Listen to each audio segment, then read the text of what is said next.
Redeveloping Grand Avenue is part of our efforts to invest in city neighborhoods by providing residents with amenities and programs to help them thrive. I look forward to having children's laughter once again fill these historic halls as we return Grand Avenue to a place of compassion and support for the community. By providing youth services in Holden Heights and having a venue for community programs, this facility will strengthen the fabric of our neighborhood, teach our children well, and prepare them to lead the way. But most of all, it will give them a sense of pride. Actually, I'm excited for the community to see the expansion of the Paramore Kids Zone and all the opportunities that Holden Heights now will have here at this center, and then to have the pottery studio and many activities going on. It's quite amazing, and it's well overdue.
As part of the American Cities Climate Challenge, we partnered with OUC and the Science Center to bring the Orlando Tiny Greenhouse today.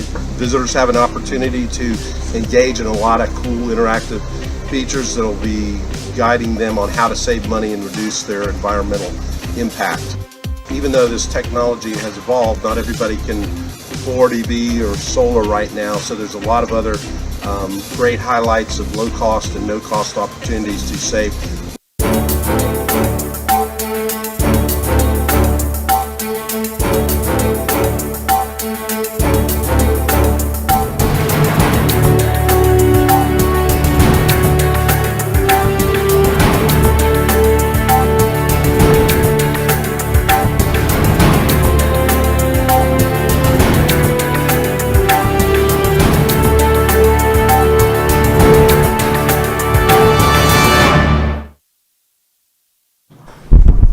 Good afternoon and welcome to the May 16th, 2022 regular scheduled meeting of the Orlando City Council. We're going to begin today with the invocation and then the Pledge of Allegiance led today by Commissioner Bakari Burns. Commissioner. All right, thank you, Mayor.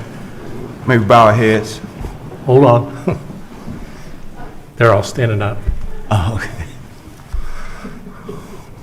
Dear Lord, I thank you for this beautiful day and another opportunity for this body to come together and conduct the business of our great city. I pray that you will guide us always, satisfy the needs that need to be met during this meeting. Father, please guide us so that this meeting can be productive. Let us be effective and decisive. Lord, we also pray for the families of the shooting victims whose hearts are destroyed and broken with the pain because of the senseless death caused by hate and gun violence. While many families are in turmoil, we pray and declare that you are their rock, fortress, and deliverer, in whom they can take refuge. We pray that you, Lord, will be their stronghold. These and other blessings we ask in your name. Amen. Amen. I pledge allegiance to the flag of the United States of America and to the republic for which it stands, one nation, under God, indivisible, with liberty and justice for all.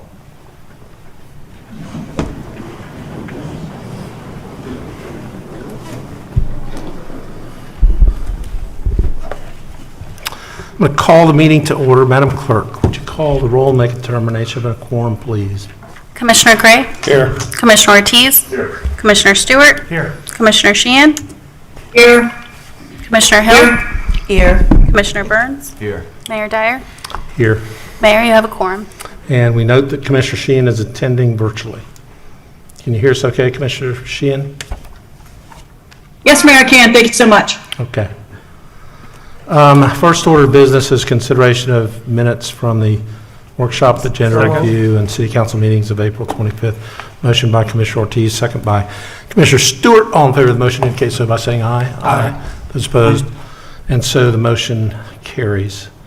Awards, presentations, and recognitions. We do have one. Finally getting back to having awards and recognitions and presentations. So today we are celebrating 45 years of service with our Capital Improvement Plan Assistant Division Manager, Ronnie Prue. I'd like to call on Corey Knight to come up and announce his retirement and recognize his years of service for the city. Corey.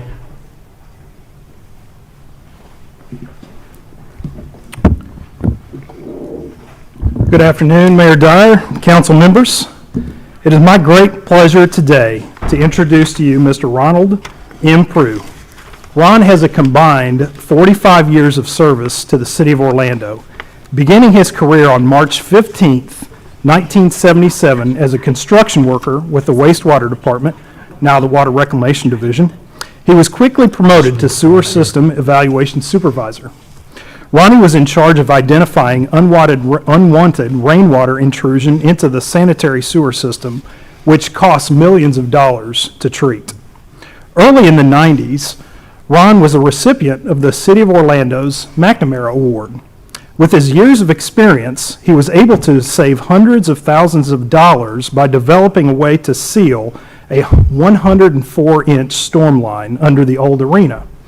Within a few years, Ronnie was promoted to sewer system supervisor and then shortly to assistant division manager with the Water Reclamation Division. In 2008, Ron moved over to the Capital Improvement Division as a construction manager, managing construction projects that dealt with larger pipe construction projects. He was soon promoted to assistant division manager and has spent the last 14 years reviewing construction documents and once again saving money identifying constructability issues, along with mentorship and development of his fellow co-workers. Ronnie is an infallible source of knowledge and information and a true servant to the city of Orlando.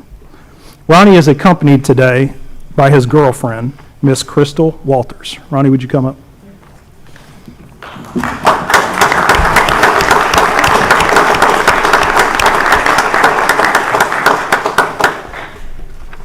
Mayor, would you present the proclamation? I will read it from here and then come down. Proclamation to Ronnie M. Prue. The City of Orlando is proud of the service rendered by its employees who have contributed in no small measure to the enhancement of the City Beautiful as one of the most progressive cities in the nation. Progress in municipal government is predicated for the greatest part upon the loyalty and efficiency of the employees and on their ability to carry out their duties in the highest tradition of public service. On the occasion of your retirement from the employ of the City of Orlando after 45 years of service, the Orlando City Council wishes to express its esteem of the sterling qualities manifested in your devotion and loyalty to the City of Orlando. Now therefore I proclaim grateful appreciation of your long and honorable service of faithful service with the City of Orlando and extend best wishes for good health and happiness, dated this 31st day of May, 2022, Orlando Mayor Buddy Dyer. Thank you, Mayor. And Mayor, we also have an award that we, as the Capital Improvement Division, with help from F.J. Flynn, made a little award for Ronnie to notify his service from the city. So thank you very much, Ronnie, for this.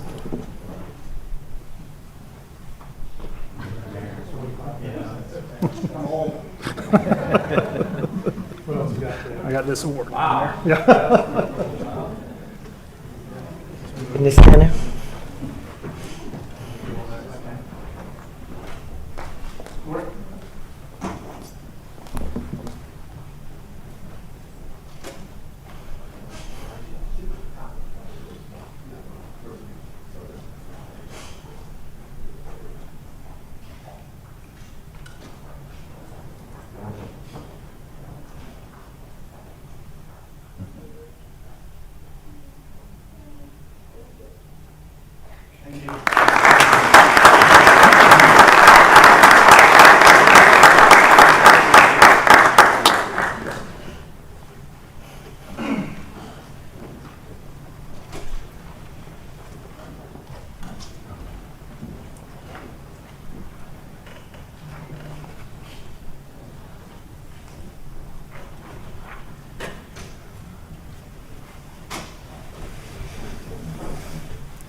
That, I think, is about the fifth retirement that we've had with over 30 years of service just in the last couple of months. So the City of Orlando seems like a pretty good place to work. People stay here a long time.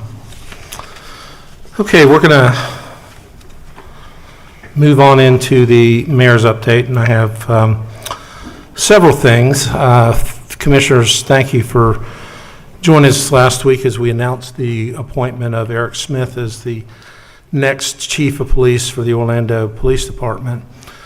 And pending our approval at this council meeting, he'll take over for Chief Roland, who will retire in November, but Chief Smith will take over in August when Chief Roland has some extended time to finish that out. And Chief Roland, we are very grateful for your service to the community, and I'm confident that Chief Smith will be the right person to lead the OPD. And Chief Roland, I know, is in D.C. testifying before Congress today, so we will give him an appropriate send-off at the right time.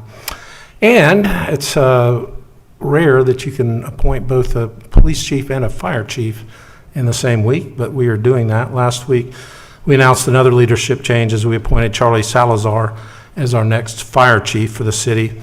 He has nearly 3 decades of fire service experience, including serving as the executive deputy chief with the Dallas Fire Rescue Department. He's extremely well qualified, and I think that he will be great in serving the citizens of Orlando. Chief Buckley will continue to guide the department until late July. Chief Buckley, I want to thank you for your leadership. So please join me in congratulating Chief Smith, Salazar, Chief Roland, and Chief Buckley for their service.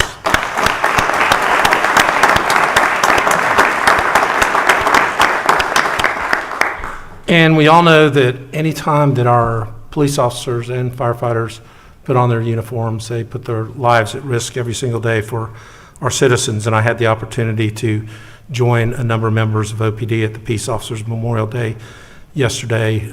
President Biden addressed the group. Chief Roland led the contingent as Officer Kevin Valencia's name was officially added to the law enforcement memorial. the community continues to honor him for his bravery and his service, and we keep Megan and the rest of his family in our prayers.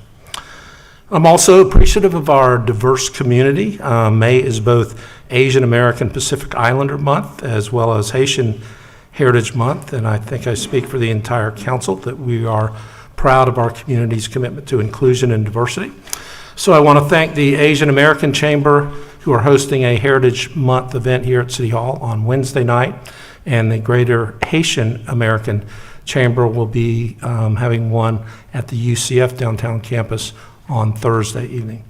And finally, the legislative session is thankfully over, except they'll be going into special session, and anything can happen during a legislative special session, and a lot of the bills that were acted upon during session have not reached the governor's office, including the budget, but I thought it was appropriate to have our intergovernmental team let us know what occurred during the session, what impact we had on some of the measures being taken, and what impact they will have on us. So I've asked Kyle to introduce our group and to give us an overview. Kyle Shepard. Sure. Good afternoon, Mayor, Commissioners. Kyle Shepard, Director of Intergovernmental Relations. We've got a brief presentation for you here. In front of you, you have the presentation. You also have a little report in front of you. It includes three things. One, a budget memo from me to you that highlights some of the most interesting things that were in the state budget this year. Keep in mind the state budget hasn't been approved by the governor yet. Everything that is in there, including the projects you see that fund things here locally, is subject to veto by the governor. But that's in there. And then two other things. There's a report from the Florida League of Cities that takes a deeper dive into the bills that passed and the ones that didn't pass. And then also a report in there from one of our contract lobbying teams, Gray Robinson, again, taking a deeper dive into the bills that passed and didn't pass. So let me introduce you. It's been a while. It's been a couple of years. It's been a whole pandemic since we saw our contract lobbying team that worked so hard for us in Tallahassee. They're here with us today. Sean Pittman with the Pittman Law Group. With the Southern Group, we got Oscar Anderson, who's here. He's going to present a couple of the slides. And then also Chris Dudley with the Southern Group, based out of Tallahassee. And then our Gray Robinson team that includes Speaker Dean Cannon, Chris Carmody, the better looking of the two Robert Stewarts, Ryan Matthews, and also Angela Drozwicki.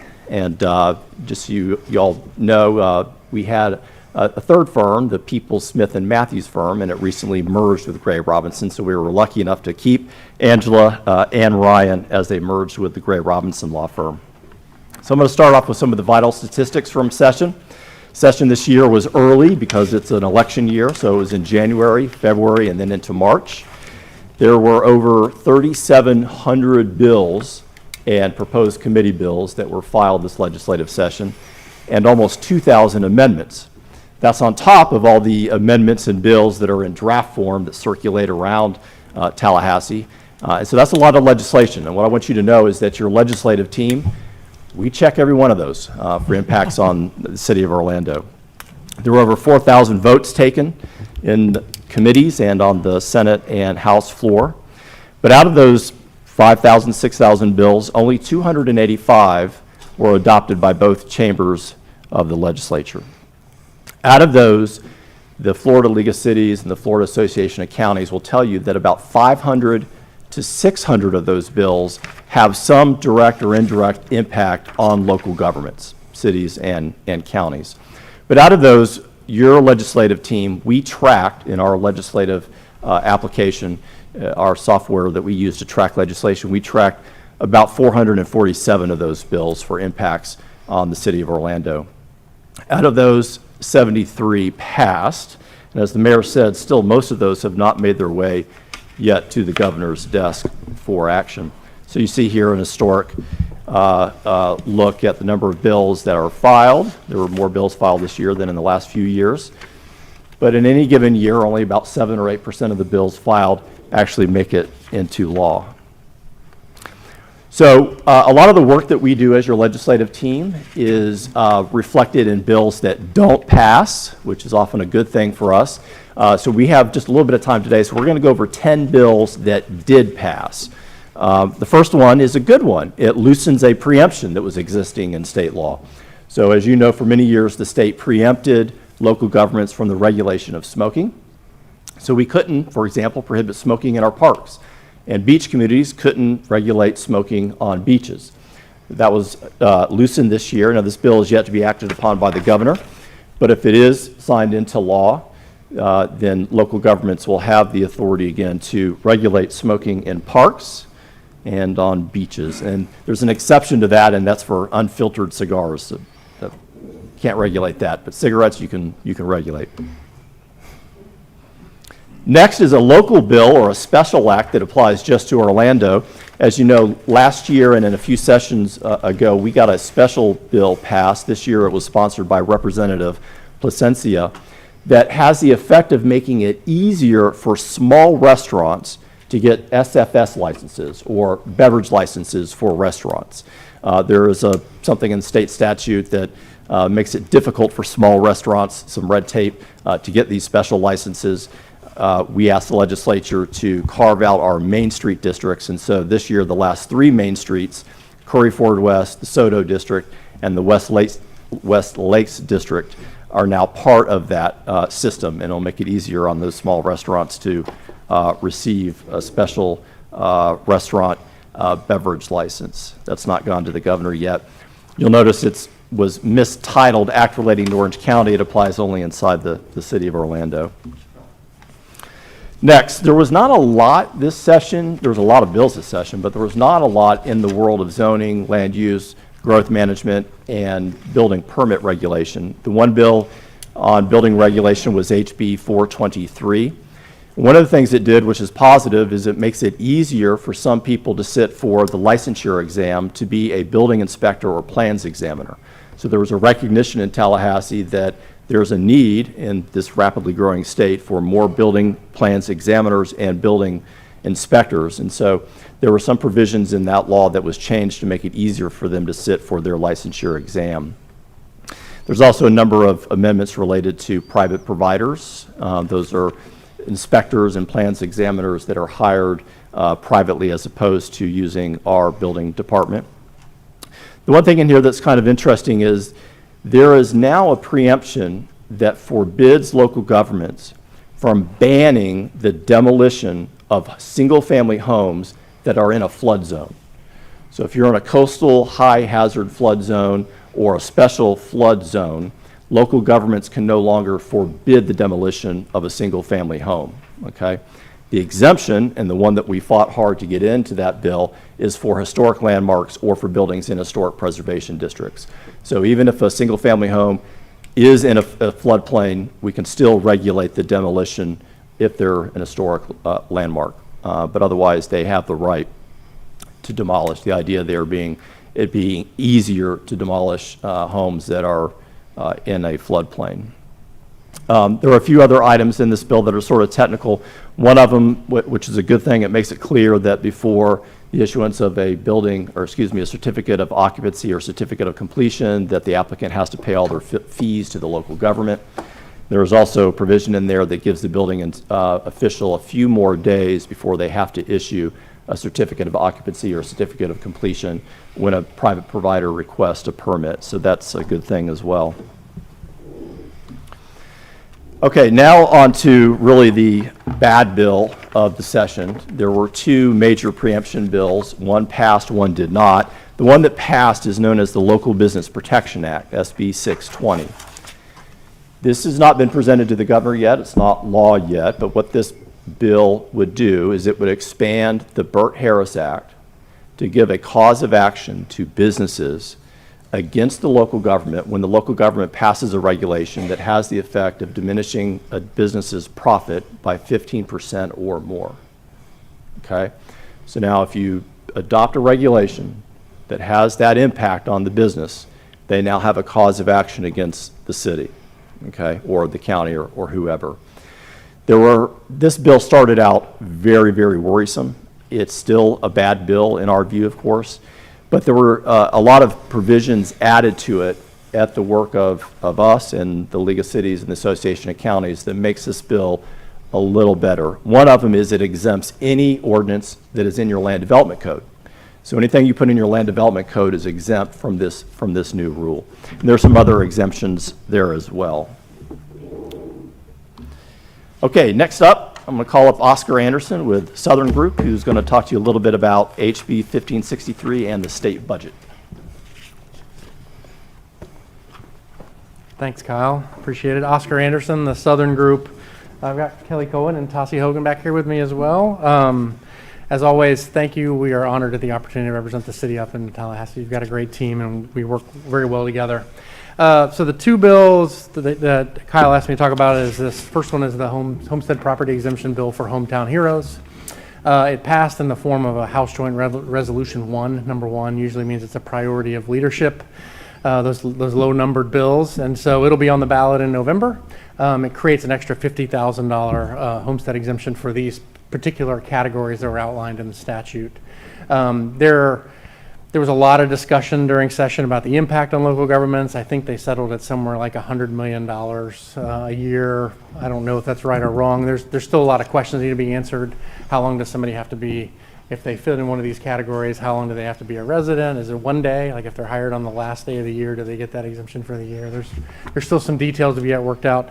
This bill itself hasn't been presented, but as I said, the joint resolution will be on the ballot in November. And the budget in general, I've said many times, budget is policy, so where you're spending your money matters.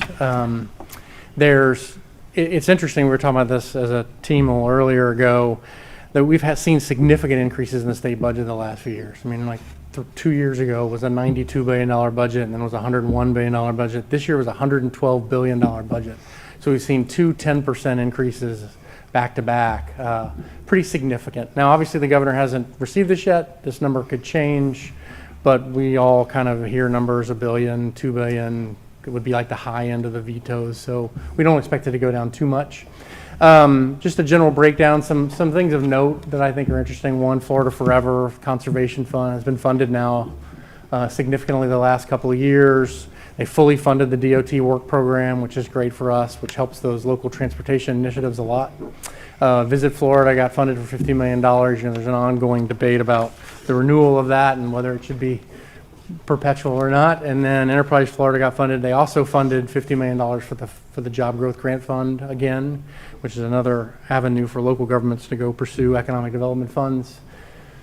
Kind of drilling down even more in the arts and cultural world, I think last year they funded the list at around $22 or $23 million. This year it was, upwards of 70 total if you included all the individual initiatives. So they fully funded pretty much all of those programs that were submitted. And then finally, affordable housing. As you know, last year they sort of cut a grand bargain and said we're not going to sweep the trust fund anymore, but it kind of at a lower amount for the historical amount. They fully funded it again. Of note to this, there was actually $153 million in the SAIL program, which is the program that generates and produces new units, versus the SHIP funding, which comes to the local governments. $100 million of that got siphoned off for a program called Hometown Heroes. Was filed by Senator Hooper. You can get the theme here. And that's going to basically run like SHIP, but it'll be run out of Tallahassee. So there'll be even more of those SHIP dollars, partly out of Tallahassee, part here. As Kyle indicated, the budget is not yet presented to the governor, so we have yet to see. We won't see it till after special session next week, we know for sure. So I think next up is Ryan Matthews. Thank you, Oscar. Thank you, Mayor, Commissioners. Pleasure to be here. Ryan Matthews, the newest member of the Gray Robinson lobbying team. Honored to continue to represent the city as my former employer has done and current employer has done for quite some time.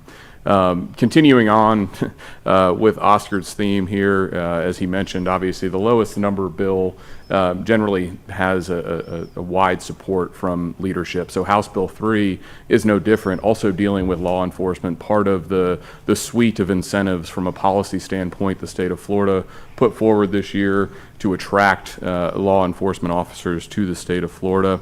What this did was a couple-fold. It provided that one-time $5,000 signing bonus to attract those officers from out of state to come to Florida.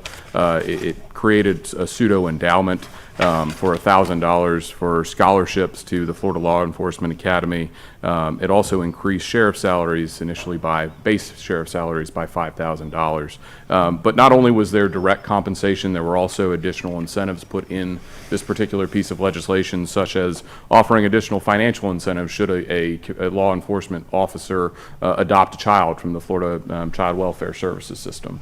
So again, it was part of that suite of services. There was some issues centered around this bill towards the latter part of session dealing with sheriffs being able to amend their budget subsequent to a county passing them. It does not directly affect the city, but it did create a lot of attention, if you will, towards the latter part of session. The second bill I'm going to discuss deals with campaign finance. And this was part of a larger substantive campaign finance reform which tries to quell the amount of financial dollars out-of-state citizens can put forward for Florida constitutional measures. From a local government perspective, the thing to be aware of here that again caused quite some consternation throughout session arose out of a Southwest Florida school board referendum. So what the legislature did, and your biggest takeaway should be that moving forward, you all are prohibited from sending directly to citizens information on referendum and measures that you all would take at the local government level. Now, there are still things you can do. This bill does not preclude you from reporting on official actions of the government or posting factual information on your website or in printed materials, but I think the crux of what the legislature was trying to prevent was mail solicitations, if you will, for a yes or no vote on certain referendum measures.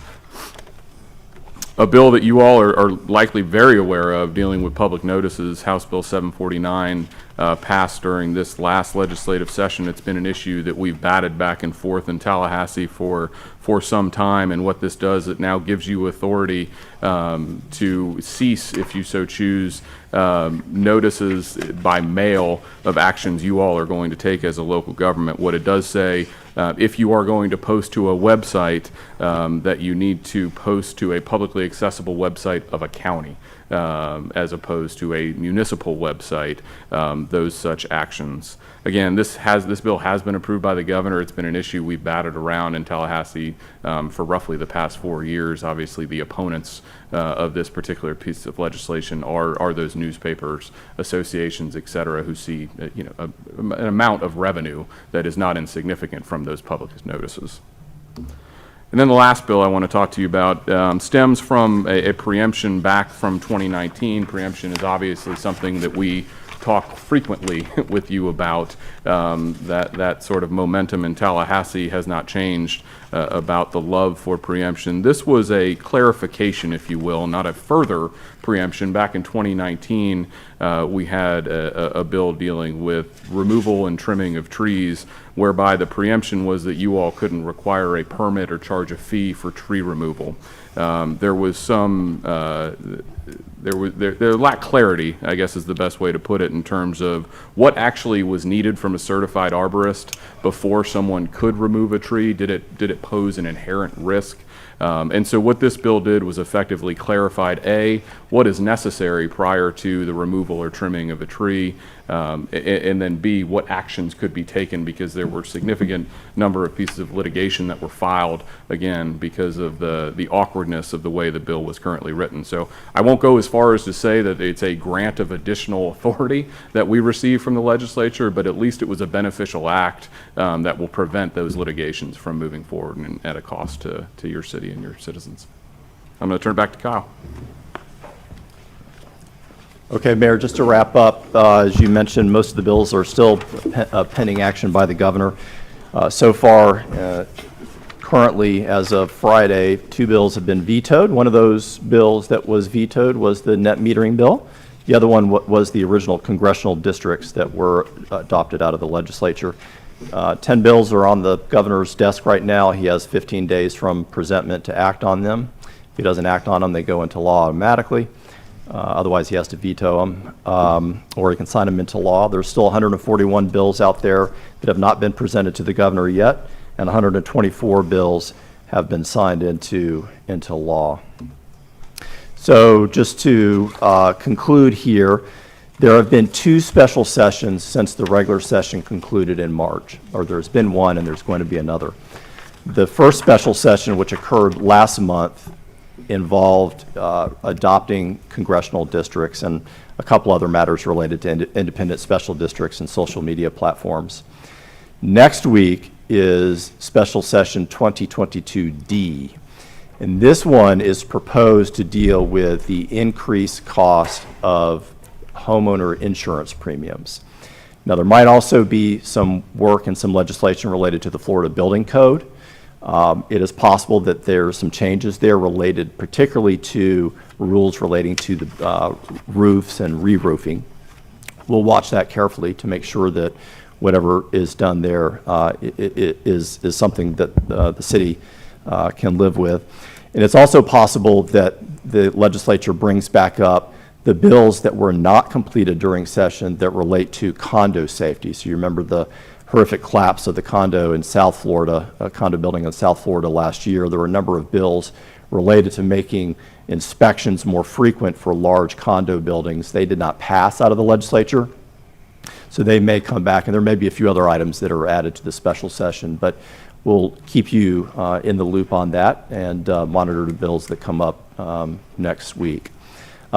That's it for our update. Finally, just real quick, thank you to all of our department directors. During session is very fast-paced, and we spend a lot of time texting and calling and emailing our department directors for information, and they're very good at getting that information to us in a very quick manner. City of Orlando has a reputation of being very quick when it comes to feeding information into the legislative process, and that makes our job a lot easier. So thank you to all the department directors. Mayor, any questions? Thank you, Kyle and team. Are there comments or questions? Just former president of the Florida League of Cities, Commissioner Tony Ortiz. Going to hammer you. No, I want to thank you guys for doing this. This is so much needed. The only thing I was going to ask is to see if we can, just before the session start, about a month or maybe a month and a half, we can do something like this to prepare ourselves for what's coming. So that will give us ample time for us to prepare our communities to help us in whatever bills we have to work with. Of course, following the rules that we have to establish now for, in terms of how we can market this. But thank you so much for this information. This is so much needed, and we need to stay on top of those legislations in Tallahassee and get our communities more involved on this. So thank you. Great job. Thank you, Mayor. Commissioner Hill. Thank you also, Kyle, for a great presentation, and our team. I know it has to be hard to get things done or even stopped down there in Tallahassee. So it means that you're working on both sides of the aisles, which is really important, is the power of working together versus this division that we see on a multitude of levels. So thank you for your stick toward this. Something I know is being spoke about there in Tallahassee or throughout the nation, period. The conversation about rent control, where we're at with that, our inclusionary zones are something I know the city's talking about, those inclusionary zones. And do you foresee something like that being preempted, or what's that discussion about? Mayor, Commissioner, I've not heard anything, at least serious, in Tallahassee about imposing statewide rent control. There is a statute on the books that has severe limitations in it that allow local governments to impose rent control in certain circumstances. And over the county, there is a discussion about that now. The statute is very old, and it doesn't work well. It's very cumbersome. But I have to tell you, in at least my experience in Tallahassee, there has not been much support in the legislature for making that statute useful or for imposing statewide rent control. The work continues. Yes. Tell me, not really, I understand this Hometown Heroes, which I think is a great piece of legislation. But being a nurse, I'm feeling some kind of way about nurses being excluded. What happened with that?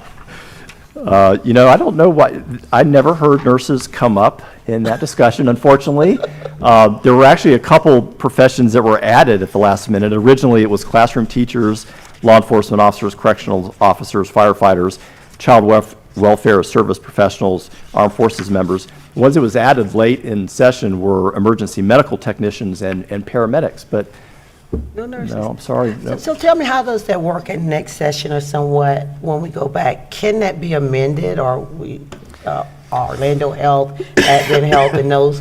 Why? Because nurses are heroes. They're the ones that keep patients alive all night, stand by the bedside, do yeoman's work when it comes to the healthcare industry. And, I know EMTs and firemen do a fantastic job, but to see our nurses being excluded, hopefully that we'll try to do something about that in Tallahassee. No, you can't do anything about it, but just send word back for me if you don't mind. Will do. And I think that's all I have. Thank you all. Commissioner Stewart. Thank you, Mayor.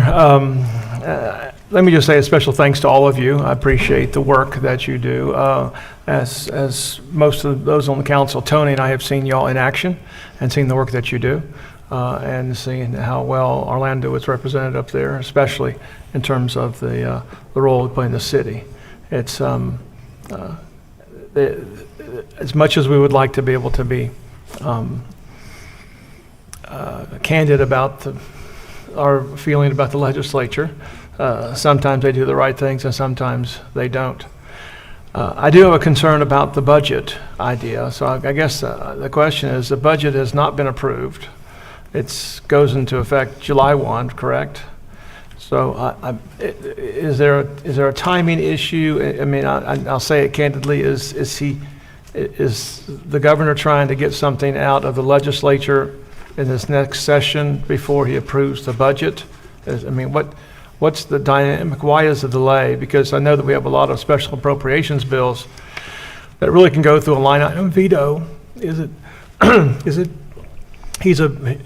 he using that as leverage over people's head to get stuff done? Sorry to be so candid, but that's just how I am. Did I mention there's a special session next week? You answer it after next week? Maybe he'll act on it after next week. It's a big budget. It takes a long time to go through. Yeah. But you're right, it doesn't go into effect until July 1st. Good answer, Kyle. Thank you very much. Commissioner Ortiz.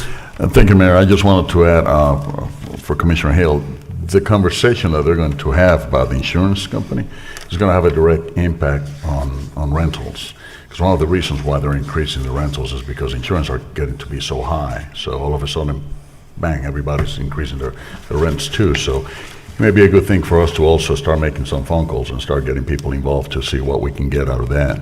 See if they can bring those insurance premiums back down.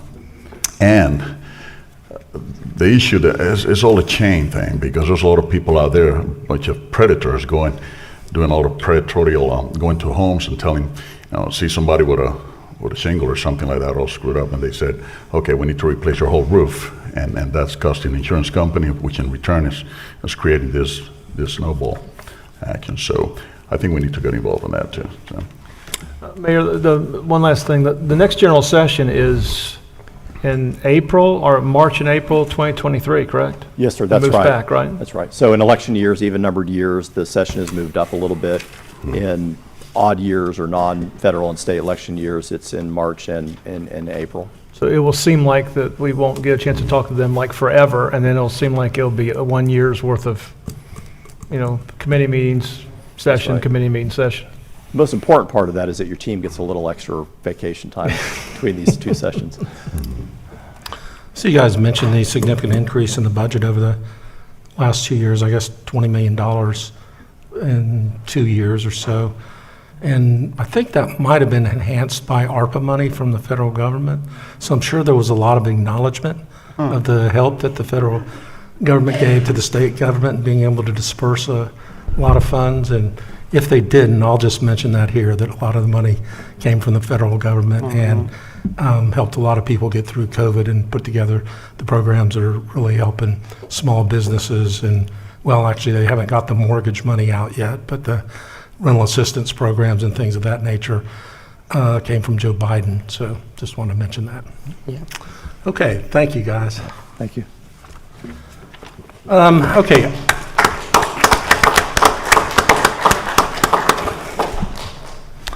I do have two things I want to mention off of the consent agenda, and that one is the Fringe sublease agreement. So we are all about growing our cultural arts and amenities, and the Fringe has been one of the greatest assets we have had in the city of Orlando, and we have the opportunity to vote on a multi-year lease for that 54 West Church Street area that we have, and it will support the creator of an arts accelerator within that facility, which I think is a really cool opportunity for us. And also, by the way, Fringe kicks off tomorrow, the longest running Fringe and largest Fringe in the United States. So I see our Fringe friends here in the audience with us. If you guys would stand up, we would like to thank you, and we look forward to this partnership.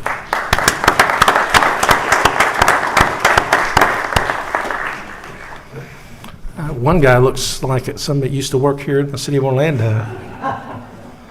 And then lastly, from me, we have a great growing reputation as a place for corporate headquarters, and of course, one of the best cities in the nation for technology. So on today's agenda, we have a Strive job incentive agreement with Illumi Inc., which is a learning-based management system, cloud-based, that's looking to expand their headquarters in downtown Orlando and plans to create 81 new jobs, paying a median wage of 119% higher than the national median wage. And Klaus Johansson from Illumi is here and has joined us today. Klaus, where are you? Thank you for being here. And with that, we will move on to the consent agenda. The consent agenda is a number of items that are acted upon through single vote of council. We give each of our council members an opportunity to comment on items on the consent agenda, as well as update you on important happenings in their district. We rotate the order that we do that, and today Commissioner Burns is first up. All right, thank you, Mayor. Good afternoon, fellow commissioners. First, I'd like to start off just by saying congratulations to Deputy Chief Eric Smith for being appointed our next police chief. I don't see him here, but I look forward to continue to work alongside of him to keep our community and our city safe. I was delighted to join Mayor Dyer and the rest of my colleagues for the grand opening of the Grand Avenue Neighborhood Center a few weeks ago. This, in my opinion, would be the best community center in the city of Orlando, probably in Central Florida. The Holden Heights community and surrounding neighborhoods will have a great resource right there in their backyard, so we're excited about that. And thank you to Mayor, this council, Lisa and her team, and everyone else who had a hand in making this happen. I applaud your vision, leadership for creating such a wonderful space within our city for our residents to enjoy. Also, I'd like to thank FPR for putting on a fantastic community day that showed off everything the center has to offer. Was excited to just hear the feedback from the community members. Several had an opportunity to talk with several gentlemen from the community who were excited about the basketball courts being available to them, as well as some of the other offerings. So we're hoping that this will continue to be a place where people can gather, be safe, and enjoy each other. Also, in honor of Teachers Appreciation Week at the beginning of the month, I provided lunch to the teachers of Memorial Middle School to say thank you for everything that they do. Memorial has a special place in my heart, as that's where I attended middle school. So to any teachers who may be watching or listening, no matter what school you're from, we appreciate all that you do for the students in our community. Also, I had a chance to provide lunch for our seniors at the L. Claudia Allen for Mother's Day. A couple of weeks ago, I joined my Commissioner Emeritus, Mabel Butler, and the rest of the wonderful mothers for a great lunch. It gave me a chance to thank them who all were in attendance, and also to wish Commissioner Butler a happy belated 95th birthday. Lastly, I want to talk briefly about the mass shooting in Buffalo this past Saturday at a grocery store, where 10 people were killed by the hands of a racist, hate-filled individual. But I want to talk a little bit about the community impacted in the grocery store where the shooting happened. According to the University of Michigan, the Buffalo's East Side is the 6th most segregated community in the nation. And another survey found that living conditions in that area have declined over the last 30 years. I mentioned that to say that the area where the shooting occurred used to be a food desert. Black residents fought for years to bring this grocery store to their community so residents wouldn't have to travel so far just to get food. And on Saturday, as I mentioned, this racist individual drove 3.5 hours to this grocery store and began to open up fire on the black individuals that were there. And I just asked the question, do you know that there's a community in my district that used to be a food desert? Washington Shores didn't have a grocery store for years, and residents had to travel miles away to get fresh produce and food. Unfortunately, that's no longer the case. We have a Walmart neighborhood market to shop for the essentials. It's a place that offers about everything the community needs, from hot food to cold food, school supplies, and hair products.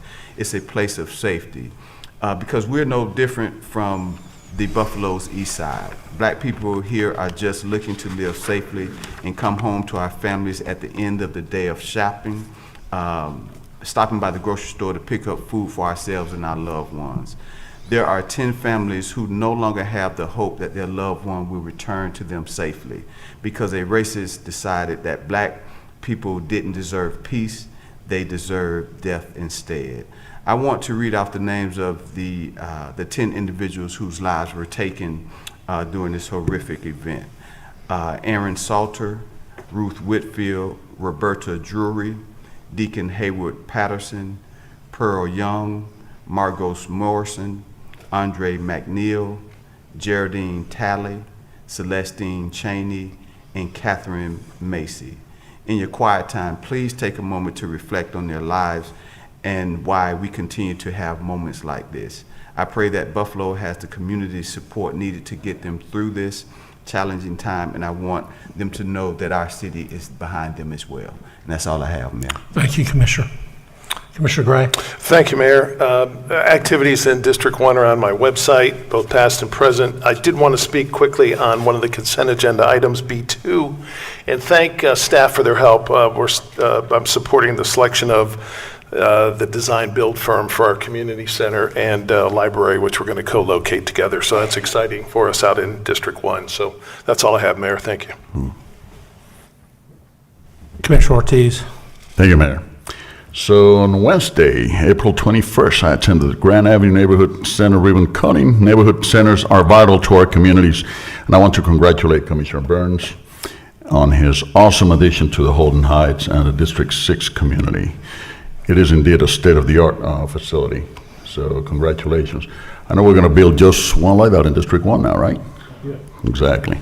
There you go. Then we come back to District 2 and enhance the ones we have, right? So, anyhow, it's good more than anything else because we see how our kids get all motivated and see our kids playing and all the facilities and all the venues that they have, like the gym and working out, and it's truly a community place. And I get to see my kids in my district, and we have developed such a great relationship, and watch them grow and become, young adults and then going to college and whatnot is a pretty neat thing. So this is exciting. These are exciting times, so congratulations. Thank you to everyone who was involved in the completion and success of this project. Thank you to the FPR, Family Parks and Recreation team. You guys are awesome. And Corey Knight for leading this awesome project. Where's Corey? You rock, pal. On Saturday, April 30th, Keep Orlando Beautiful brought community partners together to clean up La Costa wetlands for a City Beautiful waterway cleanup. With the help of local volunteers, over 1,100 pounds of various debris were collected from the wetlands to be disposed. Thank you to all of those who participated, and especially to Mr. Sean Hepps for facilitating an awesome cleanup. Monday, May 2nd, the Orlando Police Department installed 2 new neighborhood watch signs in our communities, one being in our District 2 community of Montclair Manor, or Monterey, It's just one little street that we go back and forth with being called Monterey or Montclair. But anyhow, Ms. Georgiana Butler and Officer Jose Sanchez are the rock stars who have been working with our office for quite some time to organize our community's neighborhood watch programs, and it's helped our residents tremendously by giving them the confidence to trust in their instincts and the police department. Trust in their instinct, but not getting involved, just giving good information to the police department. Thank you to everyone involved in their efforts to recognize these communities and their dedication to community policing. It takes a whole village to raise a child. It takes a whole village also to fight crime. So on Tuesday, May 17th, we'll be hosting our Government Academy graduation. After 9 years of hosting, this will be graduation class number 16th. I'm super proud of these residents who continuously get involved with our government and strive to learn more about the ways we can work together to make our city, state, and country a better place to live. And the beauty of this particular academy, too, is that many of them come from the Mayor's Academy. And those who have not taken the Mayor's Academy, we send them over there, so we keep passing information back and forth. And those are the ones who are getting involved in our boards and different teams volunteering with the city. That's what we need, more residents involved, more residents learning about sustainability, more residents learning about law enforcement, everything that has to do with the city. It's pretty neat. So thank you so much, Mayor. That's all I got. Thank you, Commissioner. Commissioner Stewart. Thank you, Mayor. Let me share a couple of quick things. Thank you for your devotion to the law enforcement memorial. I had the opportunity to be with you with Mayor Dyer at the local law enforcement memorial on May 3rd. We honored Officer Kevin Valencia, and I appreciate that. I think it means so much to our community. I know it means so much to officers and all of our peace officers in the community. Last week, I had the opportunity to go over to Nurses Week over at Advent Health and spent a little time recognizing a few of them. I took a little bit of a little gift to them, Kelly's ice cream gift certificate, which I thought was going to be kind of it was just kind of a little thing that they would do. They got all excited about that. I'm thinking, man, how much fun is that?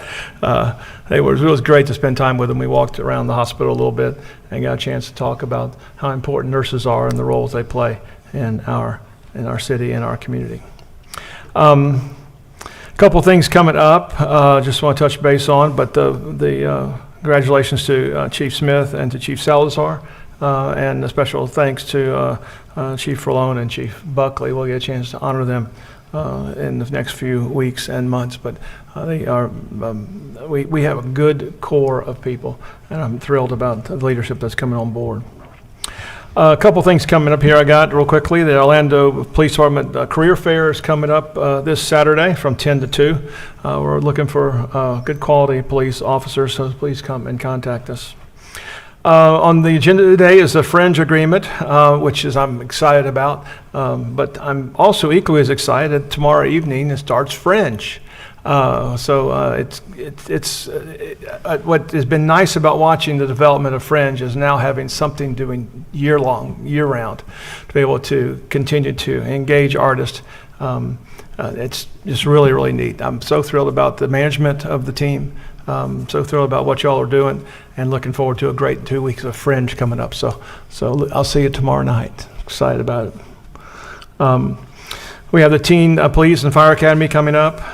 Special thanks to Commissioner Burns about Grand Avenue. Thank you very much. I appreciate the opportunity to be over there and being with you. That's a really a great way to reuse an existing building in our community that means so much to our community. And I appreciate you doing that.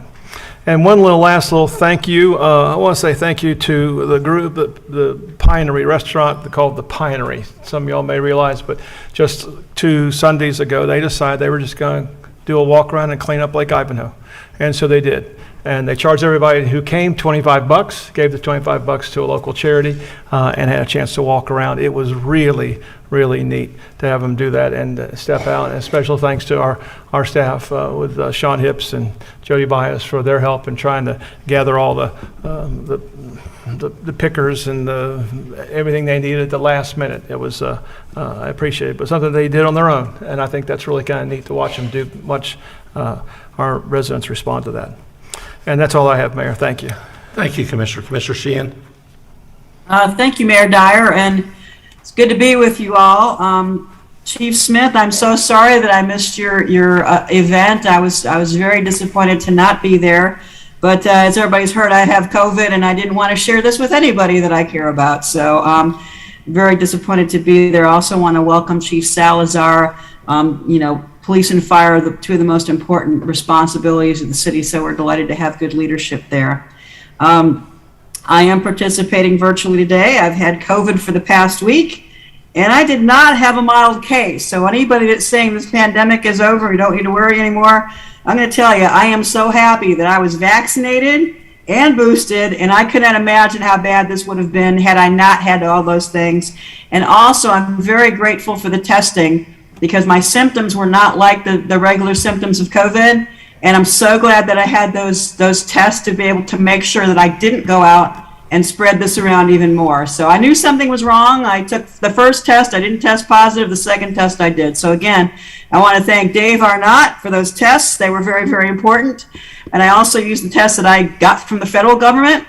Really, really important, y'all. If you get symptoms, to go ahead and make sure that you know what's going on with you so you don't spread this around. I could barely walk this week, and I also want to thank everyone who delivered me some food. It was just really important because, gosh, until you get something seriously like this, you don't know how hard it is, to even eat. I think I'm the only person who actually put on weight during having COVID. So I just want to express my sincere appreciation to my neighbors, my friends, everybody that helped me out, because I had a hard time of it. So I'm just glad I'm feeling better. And I also I'm delighted that I can participate, virtually here, and also was able to do my work throughout the week. And, the technology has just been great. I'm also delighted for Fringe. I've been going to Fringe for over 20 years myself, and started out downtown when it was in the old funky buildings and rats would crawl across the beams and everything. And I'm delighted to see that Fringe is now at Lock Haven, and the venues are great. So if you have not been to the Orlando Fringe Festival, I would sincerely beg you, to go check it out, because it's not just a lot of fun. It also it supports the arts. It's an amazing opportunity to really open your mind and to all these amazing experiences that you'll have at Fringe. I can't say enough things about it. And I was going to Fringe before it was cool. So Fringe has always been cool, but before everybody started going. So I'm just delighted to continue to support. It's one of my favorite things that happens all year. And on the agenda today, they will be taking over 54 West Church Street. I know there's been a lot of controversy about that, but I think now we're going to have a business that actually knows how to run a business and can actually bring a lot to downtown in 54 West Church Street, and that was what that was originally intended. So I'm delighted to see the Fringe Festival take over that, to take that over and be able to really make something of that in downtown, because when we incentivize these kinds of things, that's what we're intending. We're intending for the artists to get paid. We're intending for the people to do the right thing. And I know that Fringe can do that, and they're the perfect organization to move theater forward in Central Florida. So thank you, Fringe, for partnering with us on this. Also today, I'm getting a little short of breath, so I'm going to finish up. On item C16, Business Assistance Program, they're adding EV charging to offset infrastructure and public right-of-way, and I think that is so critically important. And before I got sick, if y'all don't know it, I just recently bought my first electric vehicle, which has been really amazing. And this council voted to do level 2 charging. And until I actually had an electric vehicle, I didn't really understand how important level 2 charging was. Because, unless you actually have to charge your vehicle, everybody says, oh, just charge it overnight, it's no big deal. But you know what? If you've got a low, I've got one of the less expensive vehicles and I have a lower range. So level 2 charging is really, really important. And now that I understand more about level 2 charging, it actually charges 3 times faster on a level 2 charger. I want to thank Chris Castro and everybody in the sustainability department for really pushing us to do the right thing, because now that I've educated myself by driving an EV, I really understand how important that infrastructure is. And as more people get electric vehicles, they will understand. And now that I'm traveling about, I understand, we're in Orlando, you can pull up in an app and see so many charging stations within downtown. But once we start going outside the city, if you want to travel, that infrastructure just isn't there. So it's really going to be important as we move forward with planning, with the Expressway Authority, to make sure that we've got this infrastructure out there so that we can make sure that electric vehicles become more viable and an important part of moving forward and saving our planet. So those are really, really important things. Also today on the agenda, item A1, the Greenwood Cemetery Walking Tour, Historical Resources Grant. I'm delighted to see that we're really doing some things to bring some funding into Greenwood Cemetery. It's a wonderful amenity in our downtown. And and it's very historic as well. So I'm delighted to see that we're finally putting some attention to historic Greenwood Cemetery. And that's all I had, Mayor. Thank you. Thank you, Commissioner, and Commissioner Hill. Thank you, Mayor Dyer, and good afternoon, everyone. Just going to speak about a few things on the agenda.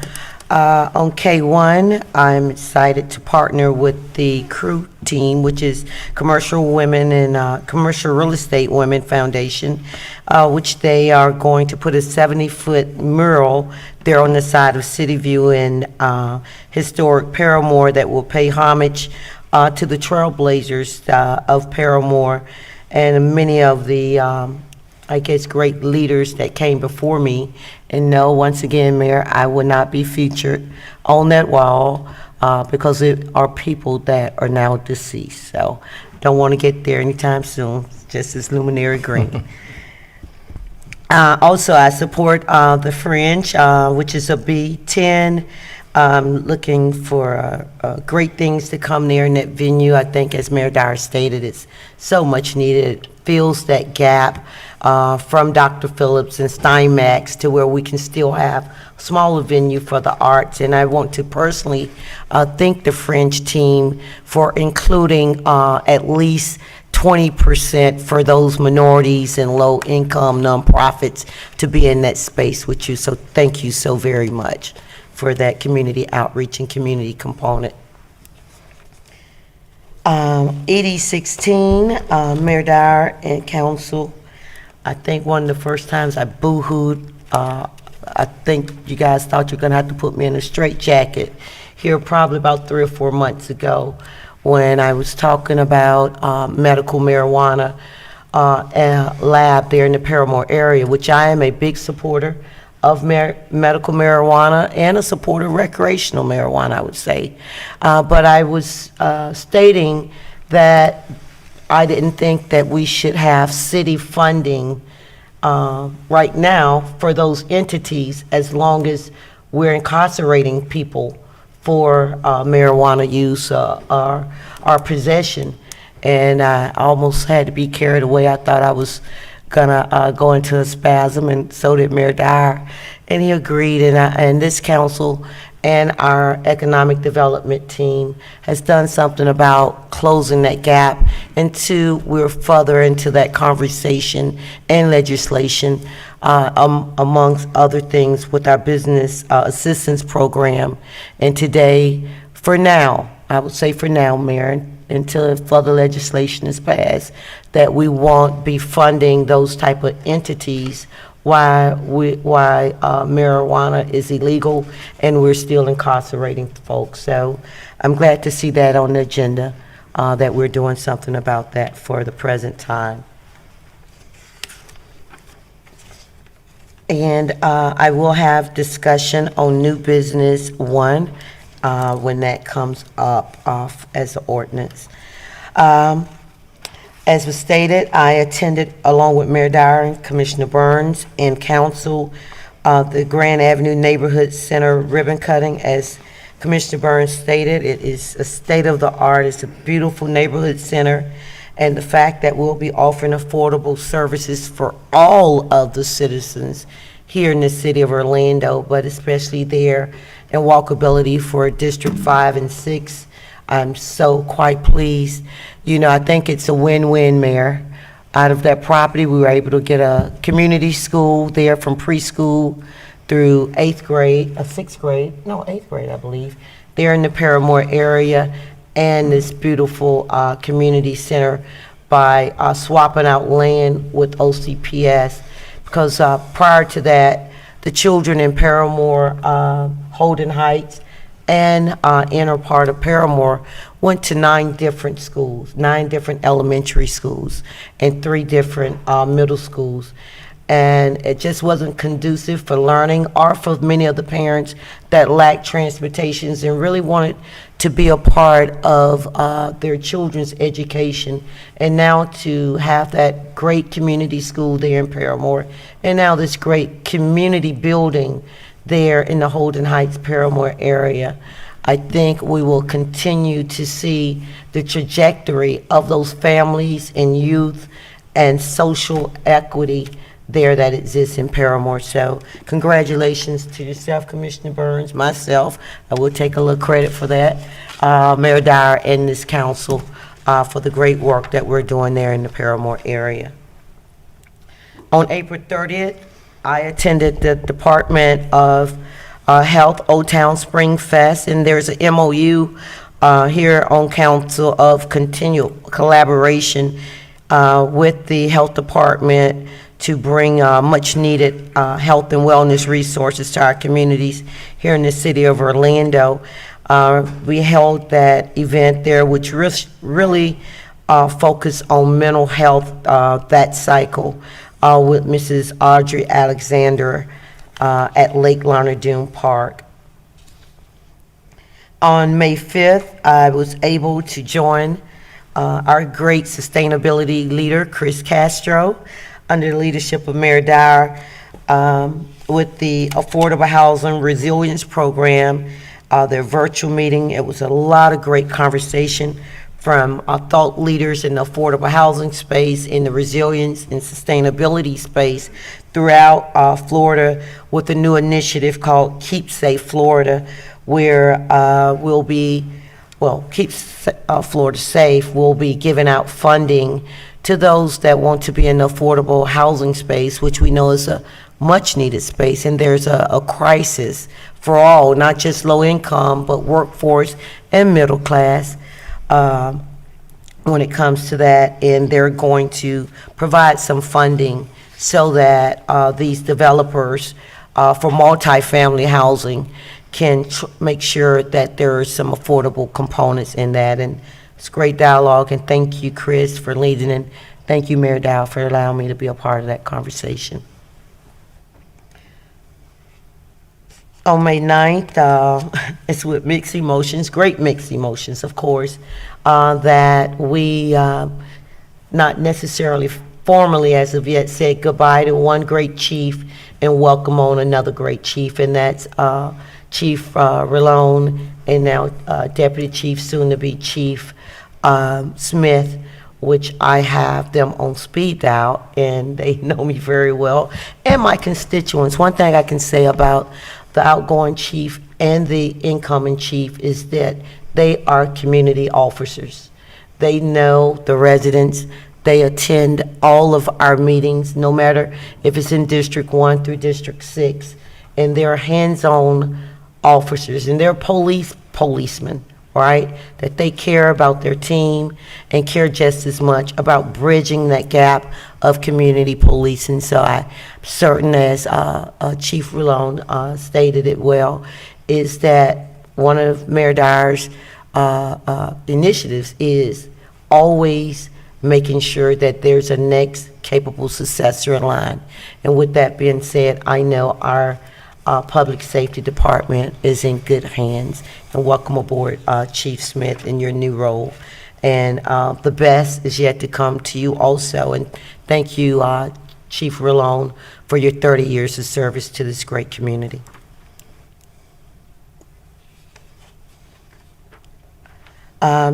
Events coming up, I will be joining the Paramore community with the Cleanup and Beautification event on May 21st.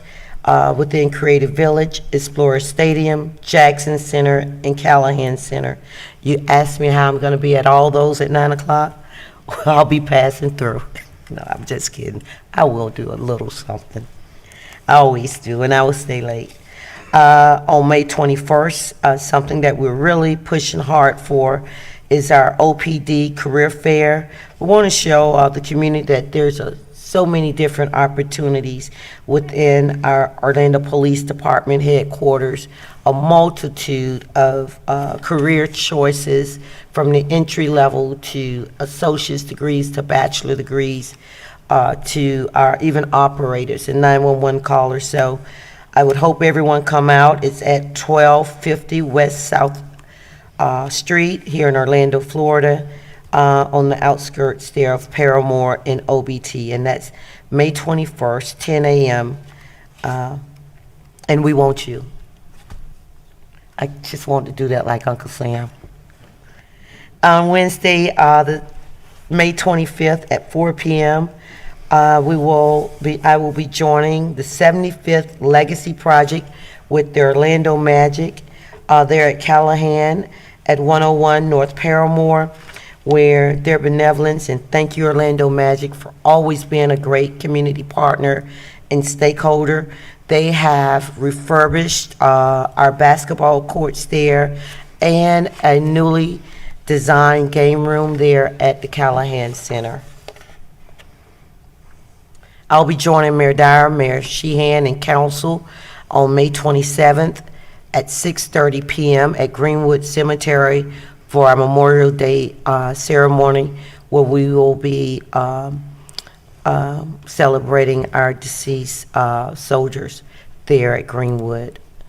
Also, on May 29th, over in Commissioner Burns' district, I've been invited. I forgot to get a pass, but I'll be over there at Denzerland to join you as a Grand Marshal with the Orlando Carnival Downtown Parade, which is usually held in District 5 over in Lana Doone, but we have a major concert. Paul McCartney will be coming to town, and I mean, how can you get in the way of that? So you have to prioritize sometime, right? And Wednesday, June 1st, we will be having a ribbon cutting for the City of Orlando's RISE program, which is a phenomenal program under Mayor Dyer's leadership in this council, where we've started a workforce job program, and we'll be over in District 3 on June 1st to celebrate that. And something that's near and dear to me, for 10 years, even as I came to City Hall and saw there was so much work, I had to become a retired nurse or inactive nurse. But 10 of those years, I cared for my little Jennifer, which was a Vietnamese young girl. I cared for her from 6 weeks old until 10 years old. And she had Down syndrome, sharpest and beautiful little girl. And I'm proud to be walking with this council and many and thousands of people on Sunday, June 5th, as we track down to Explorer Stadium to open up the Special Olympics for a multitude of great citizens throughout the nation that have disabilities, but still have so much worth. So with that, I will move for the agenda to be approved. Motion by Commissioner Hill, second by Commissioner Ortiz. All in favor indicate so by saying aye. Aye. Aye. Those opposed, motion carries. Okay, without objection, we're going to recess the city council meeting, convene the CRA. We have 4 sets of minutes, so motion to accept the February 23rd advisory board minutes. So moved. Motion by Commissioner Jean, second by Commissioner Ortiz. All in favor indicate so by saying aye. Aye. Those opposed, motion carries. March 23rd CRA So moved. advisory. Commissioner Hill, and second by Commissioner Stewart. All in favor, say aye. Aye. Those opposed, motion carries. Advisory Board, April 13th. So moved. Second. Motion by Commissioner Hill, second by Commissioner Stewart. All in favor? Aye. Aye. Those opposed, motion carries. and CRA So minutes. moved. March 14th, motion by Commissioner Hill, Second. second by Commissioner Burns. All in favor, indicate so by saying aye. Aye. Those opposed, motion carries. Now, we have deleted number 5, so let's do the fringe. Item number 6 is approving the Fringe Festival of Central Florida, Inc. funding agreement. I had about 3 pages of talking notes that I was going to brag about this, but I learned a long time ago, Mayor, when you got the votes, shut up. So I will point out a couple things that I think are important that differentiates this deal. First, Fringe is taking on all of the normal operating expenses, which are projected to be more than $425,000 a year. They're responsible and take an obligation for those. Thus, the $307,000 in CRA funding that you're about hopefully to support at this point will be to facilitate those third-party organizations, those struggling entities, those minority entities, those small entities who don't have a place to perform, and give them an opportunity to avail themselves to not only the space, but to first-rate sound technicians and lighting experts and stage direction and curation and mentoring of how their business model should become sustainable. So a lot of really good things there. That you have noted. So CRA Advisory Board does recommend approval, and if there are no questions on this item, staff is requesting approval of the funding agreement with the International Fringe Festival of Central Florida, Inc. in substantially the form attached hereto and subject to review and approval by the City Attorney's Office, and authorize the Chairman and the Executive Director to execute the funding agreement with such approval contingent upon the City entering into a sublease with Fringe. Move to approve. Second. Motion by Commissioner Hill, second by Commissioner Sheehan. Discussion? Hearing none, all in favor of the motion indicate so by saying aye. Aye. Aye. Those opposed, then so that the motion carries. Congratulations. Thank you. Thanks, George. Very good. Item number 7 is approving an open space agreement amendment 3. This, of course, is the 2019 agreement between the city and the CRA that was entered into related to open spaces and plazas in the downtown CRA area.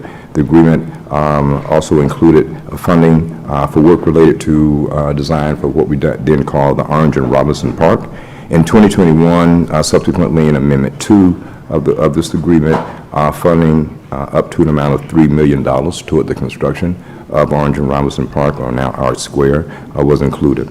Since the execution of that Amendment 2, the cost of construction for Orange and Robinson Park has been identified. Since we've now bid the project, it came back in at over 3, and then we sat down with permitting, and it went to over 3.83.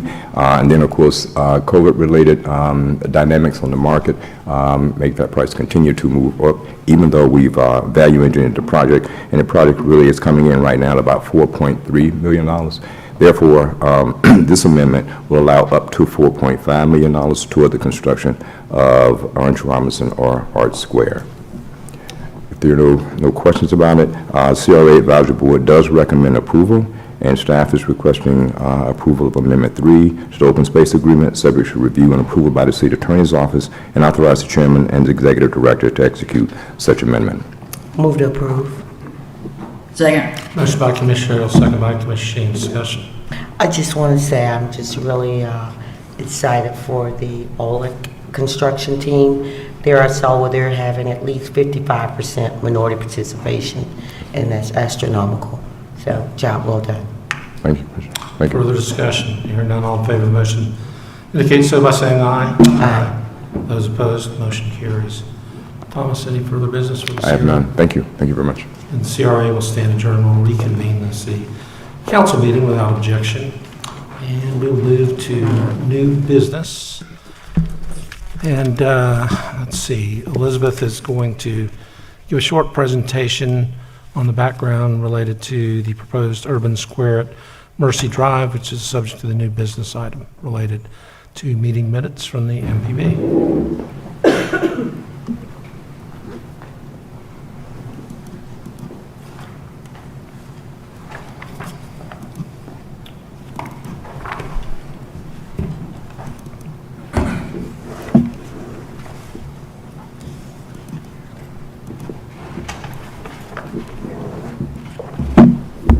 Good afternoon, everyone. Mayor and Council, my name is Elizabeth Dang. I'm the City Planning Division Manager here today to present to you the project at 1625 and 1663 Mercy Drive. This property is located south of New Hampshire Street, north of Calwett Lane, and east of Mercy Drive. It's just under 10 acres. And here you can see zoomed out a little bit the site location north of Colonial, south of Princeton, and west of John Young Parkway. This is a three-part request. First up is a growth management plan amendment to change the future land use map from residential medium intensity to office medium intensity, and then an associated rezoning from R3B to O2, both with the Wekiva overlay. The third request is for a master plan for a total of 229 units. That will include 2 new 4-story multifamily buildings with 192 units and a remodel of an existing 2-story multifamily building with 37 units. So this shows the future land use map. On the left are the current designations, and you can see the res med means residential medium intensity. And the proposal is to change that to office medium intensity, consistent with the property to the south. Here you can see on the zoning map the associated rezoning from R3BW to O2W. And you can see here that part of the property is already zoned O2, which is not consistent with the current land use designation. So this will correct that.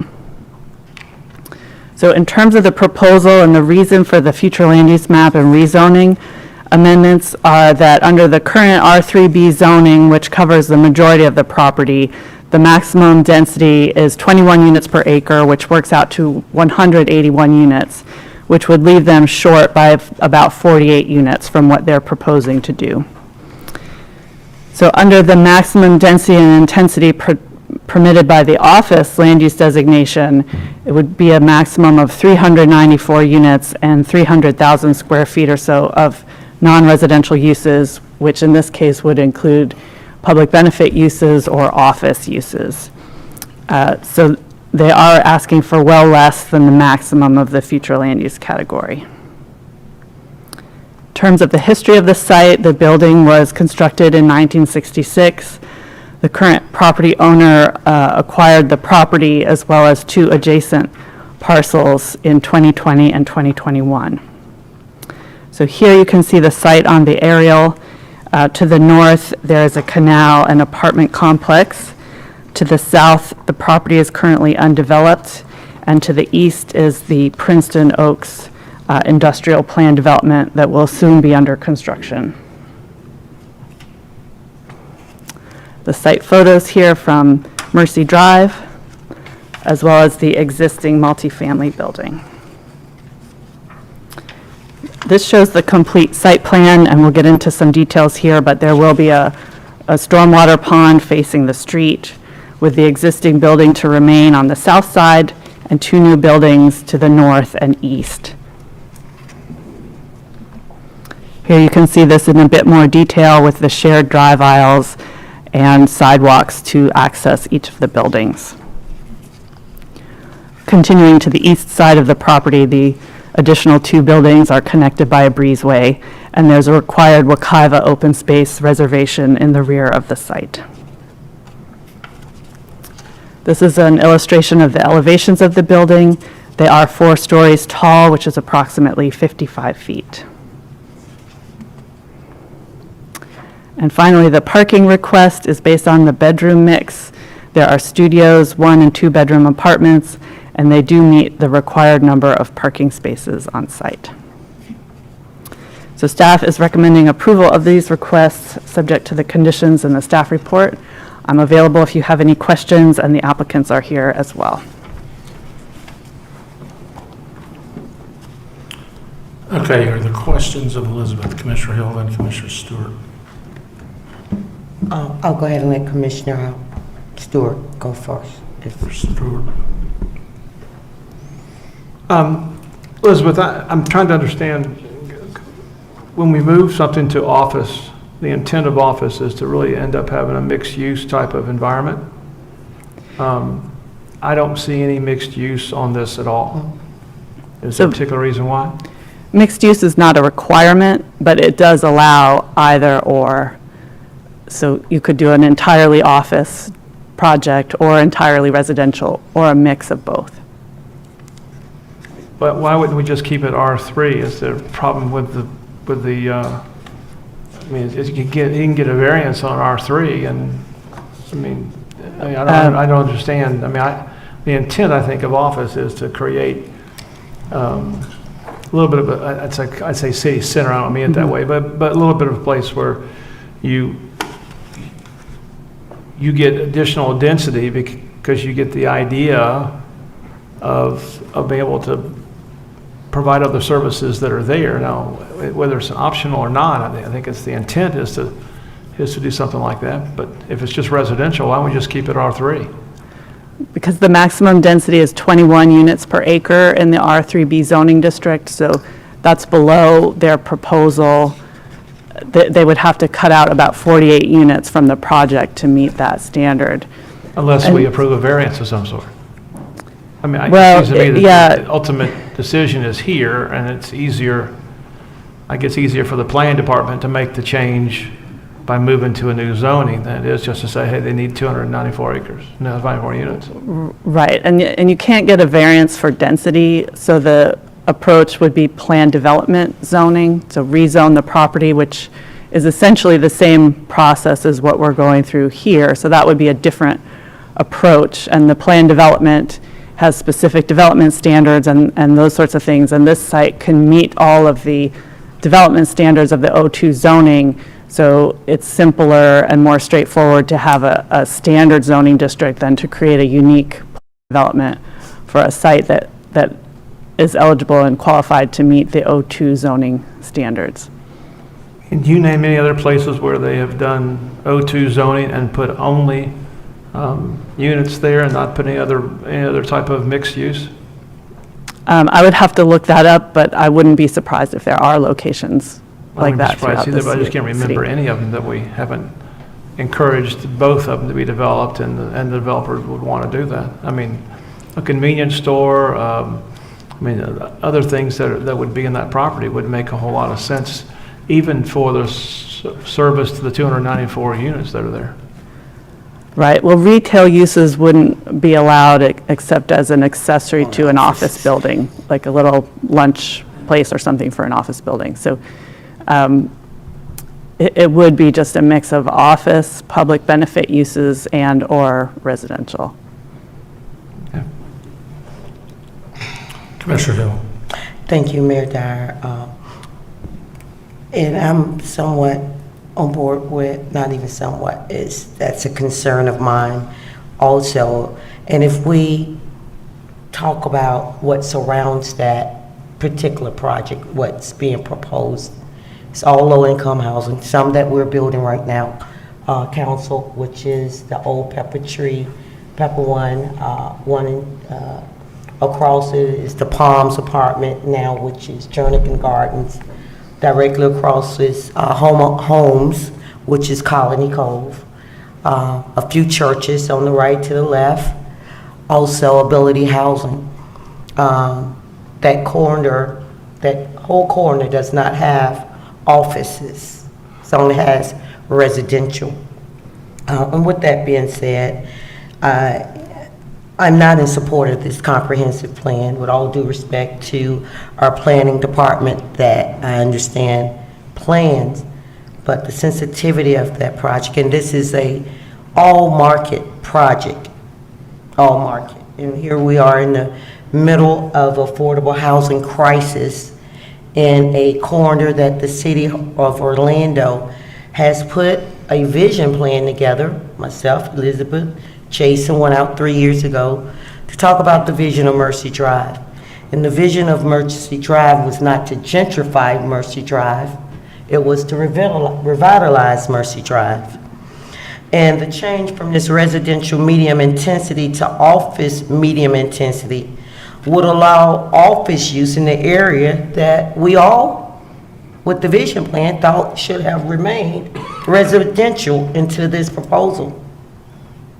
And although the MPB board approved the residential project, If the owner chooses after today to withdraw the master plan and submit only for office use instead, there's nothing we can do about it after this vote. In addition, the land use changes allows a greater density when right now there's only 2 stories there in that area, I believe. Drive down it often. Up to 40 units per acre, where the current limit is 30 units per acre. The associated O2 zoning also allows additional height up to 75 feet.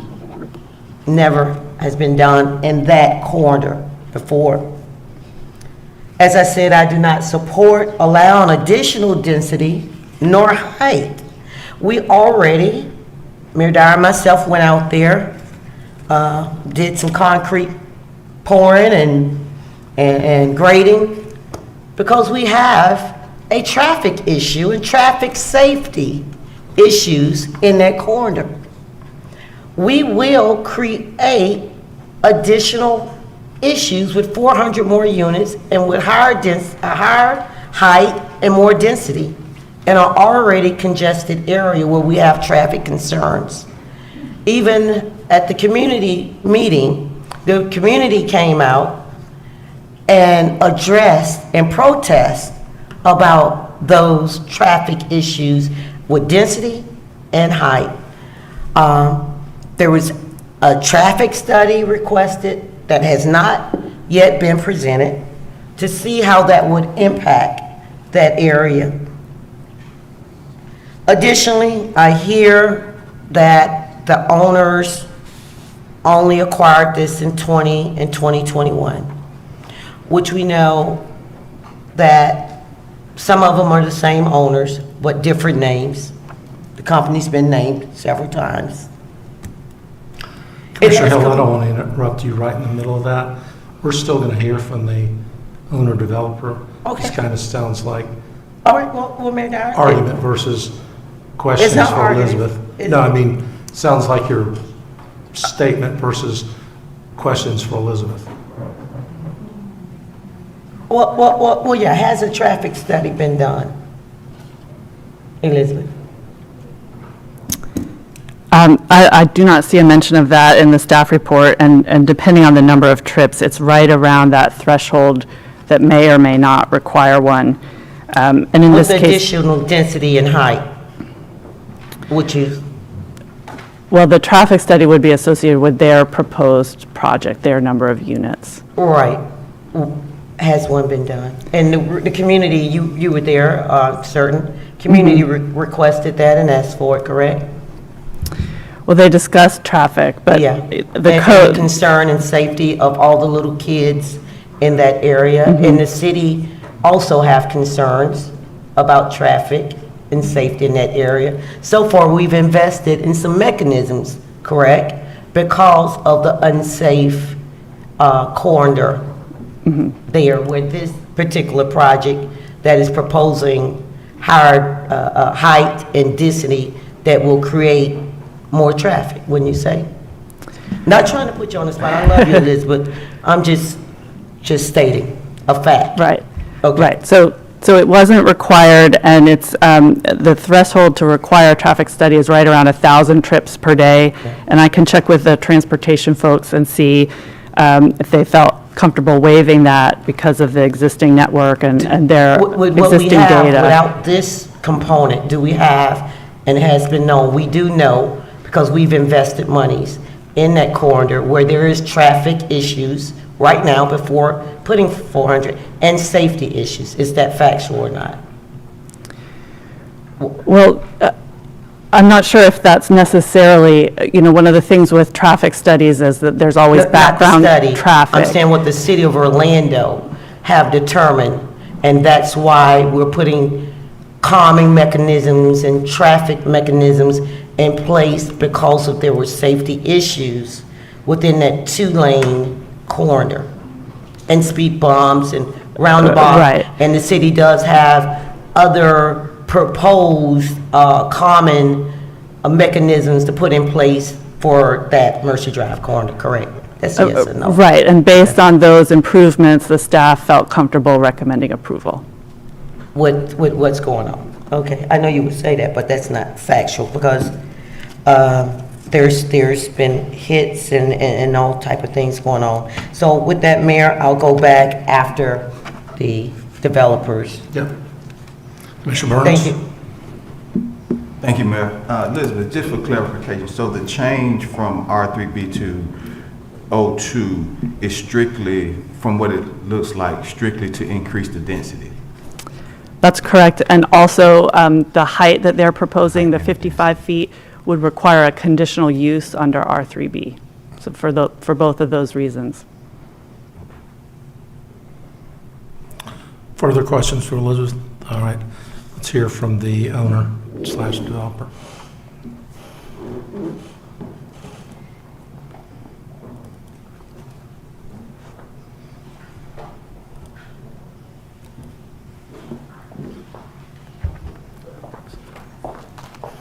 Good afternoon, Mayor, Commissioners. Appreciate the opportunity to go ahead and speak. Be a little bit of repetitive here on there with regards to what we've got, but I'll go ahead and go through it a little bit, kind of show what we've got with the project itself, and then also be able to take and go through and let some others discuss as far as trying to answer some of the questions. As you saw, the project is there on the east side of Mercy Drive, south of New Hampshire. And I'm sorry, I missed your name. Oh, I'm sorry, Greg Crawford with Florida Engineering Group. I'm the civil engineer for the project. Apologize about that. We are proposing to have a 229-unit project there with regards to having two buildings, but we also are going through and producing as being 192 brand-new units, and then 37 of the existing units will be remain on site and be renovated to go ahead and bring them up to date with regards to matching up with the other project new buildings that are being placed in there. As you can see from the site plan, we've got, as mentioned, two new buildings that'll be 4-story, and then the existing 2-story building. The existing 2-story building will remain and just be renovated at that point. We do have the stormwater pond up in the front in order to try to address the low portion of the property. All the property drained that direction, but we did go ahead and try to take and use it as an amenity in the front in order to go ahead and provide it as a means for the residents to be able to go up and wrap around it, and with the sidewalks, and have the sidewalk connectivity within the project to allow the residents to be able to take and get from their particular buildings to other buildings on site, and also to make it up to the front where the amenity is, and also out to Mercy Drive in order to go along Mercy Drive. As you can see, we've got, as mentioned, we're in part of the Wekiva area, and as part of the Wekiva area, we're required to put together 20% of the overall site retained on it as part of the open space. What we've got is we've retained slightly less than 1 acre of natural area on the east side of the project. That'll take and go ahead and keep and be undisturbed, leave all the existing trees in that area. It'll also work as a buffer between this project and also the Princeton Oaks warehouse park that'll be off to the east. The remaining portion of the Wekiva will be part of the amenitized pond that's in the front that we're using to use flatter slopes, fountain, benches, sidewalk to wrap around it, and allow the residents to be able to enjoy the area up front. This is a overall site with the front half, the west half of the property. It kind of shows the trees and landscaping that's trying to be in there. Obviously, we'll meet whatever the code requires on there. This is the east side of the property that shows where the protected area will be on the back side, that'll be used for a buffer. On that, as shown before, we've got the modernized elevations for the new building in there. As mentioned, the height is the 55 on that as opposed to the 40 that we're going to do as far as the difference between the different zonings on that. It is intended that overall there'll be energy efficient lighting and other specialized products used within the product to help go for the green movement as far as to try to follow along with that. They'll also have in the office, there'll be an on-site office that'll have 5 computers, high-speed internet to use for the residents, be free to them to go ahead and utilize if they happen to need access to a school, to the computers in order to do schoolwork or whatever they need to utilize it for, but it will be free to the tenants. On that.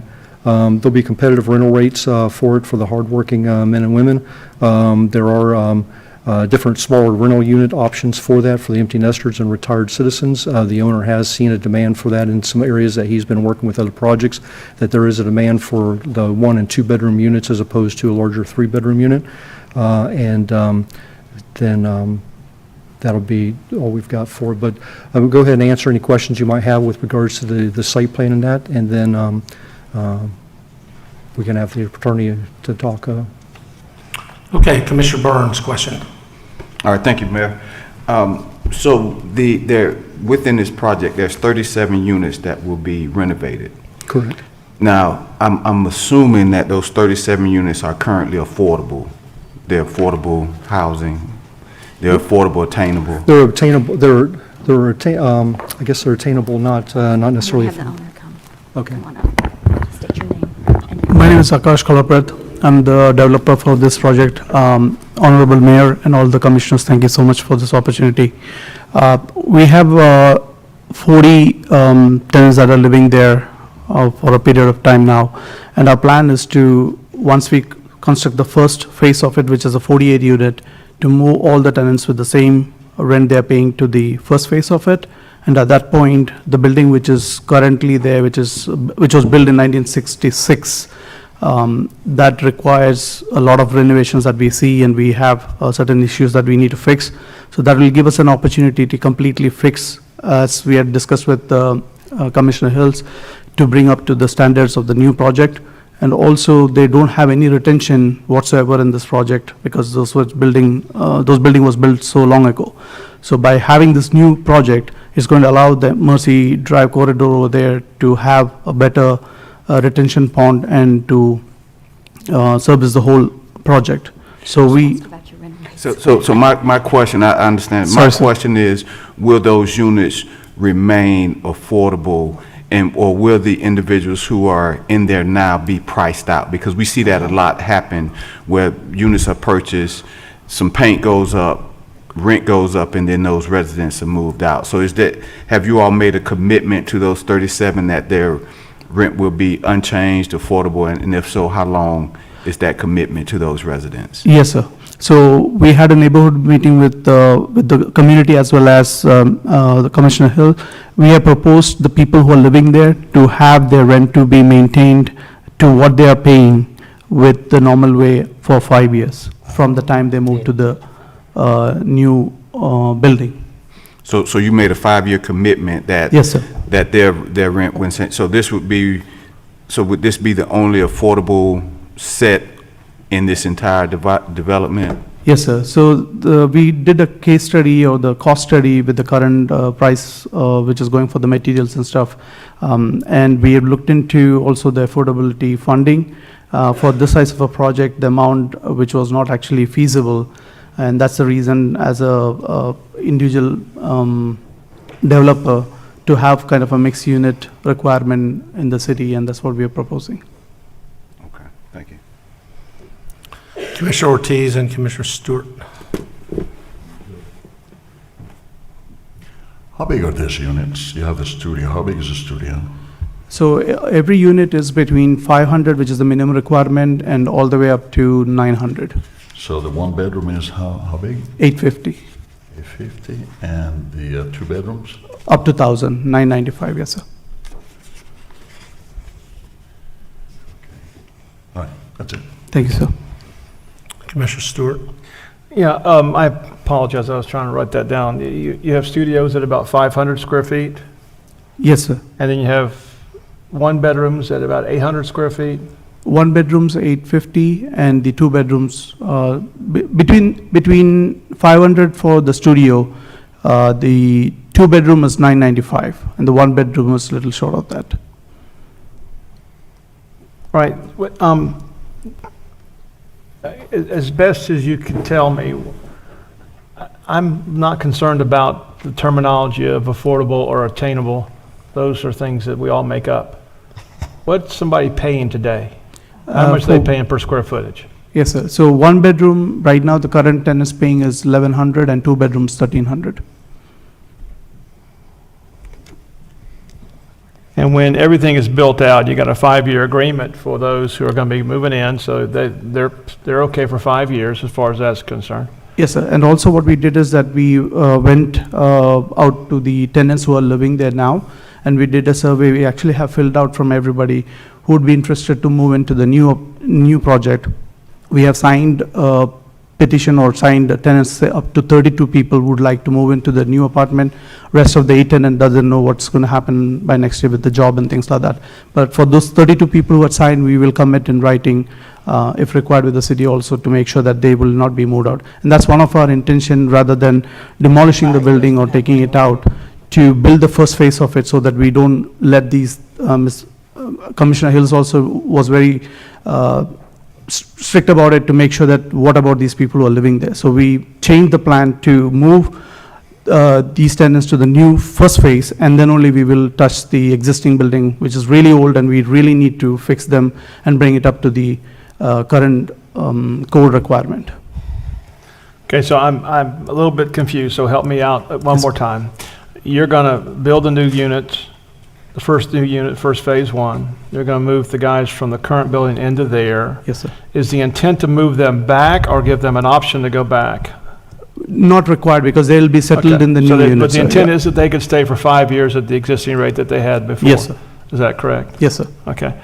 $1,300 for 2-bedroom at 1,000 square feet, is that, do you think that is competitive market rate? Is that, I mean, is that what, that's what they're paying today? Is that what the intent, you're going to continue to pay that? Not for the whole project. We worked out those numbers, so the whole project at 1,300 might not be really feasible. It require anywhere between 1,400 to 1,500 for 2 bedrooms, and for 1 bedroom, 1,200, and then for the studios, about 900. So I'm going to ask you a different way. What's your cost per square foot? I mean, what's your rental per square foot? You probably have something in your mind about how much are you renting per square foot. So I do the math real fast. I mean, I'm just trying to figure out what the math is real quick. So 1,500, you're going to stay at about 1,000 square feet for 2-bedroom. Yes, sir. But the price is likely to go to $1,400 or $1,500 a month? That's right. Is that what you're telling me? Except for the guarantee of the 40. Yeah. That will be moving in the other way. Yes, sir. Okay. Are you subsidizing those 40, or are the other people who are there going to be subsidizing those 40? So we would like to commit up to this 32 to 35 units, whether those people live there and continue, or if any new tenant comes which would require the affordability, we would like to accommodate up to 5 years, the new tenants also. So that will be a commitment from our side to the city and to the district to make sure that we commit to that. Mm-hmm. I'm not opposed to 294 units over there. That doesn't concern me. The density doesn't bother me. What bothers me is how we're doing it, because part of the challenge up and down that road is to be able to also provide live, work, or office space in complement to what's going on. That's kind of what in my opinion, what the intent of the 01 is. What have you looked at in terms of providing additional, I don't want to say services, but additional space over there for the community you're dealing with? Right. So we are only into the multifamily business for the last 10 years, and the amount of requirement that is coming through and the waiting list for 1 bedrooms or 2 bedrooms, because of the way our city is grown and the demand is unbelievable. We have a waiting, as we speak, anywhere between 15 to 20 qualified applicants with this rent. So we, as a company, we don't know the business of any kind of, office or any other thing. So our track record, we have only done multifamily, including Pine Hills, or in West Colonial, or, in Mercy Drive. So we would like to stick to the same business, and if you all allow, we would want to make sure District 5 has something very beautiful property to offer to the city. That's You're at essentially 4 stories tall? Yes, sir, the new ones, and the existing is 2-storied. Okay. So we did the math with the 2-story building that allows us to keep these about 35 units affordable for 5 years. When we did the numbers, we are not taking it down. I'm sorry, did you just tell me that that's going to become your affordable housing? There's none. No.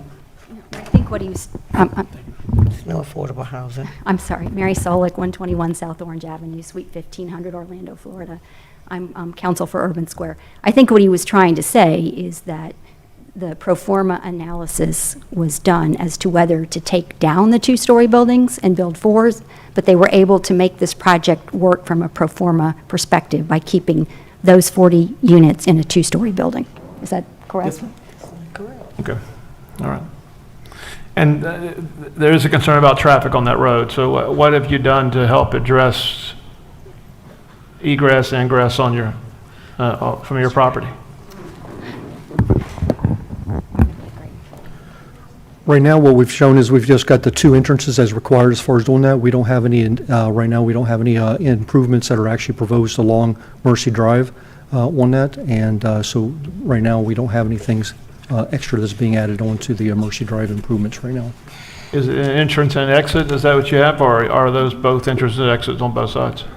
Both sides, both are full access. Both are entrance and exits there? Yeah, as far, because of the size of the project, we were required to go ahead and have at least a minimum 2 entrances to it for emergency access, et cetera, on that. So that's why we've got the 2 entrances. And their entrance is full access. Okay. All right. Thank you very much, I appreciate it. Mr. Hill. Thank you, Mayor Dyer.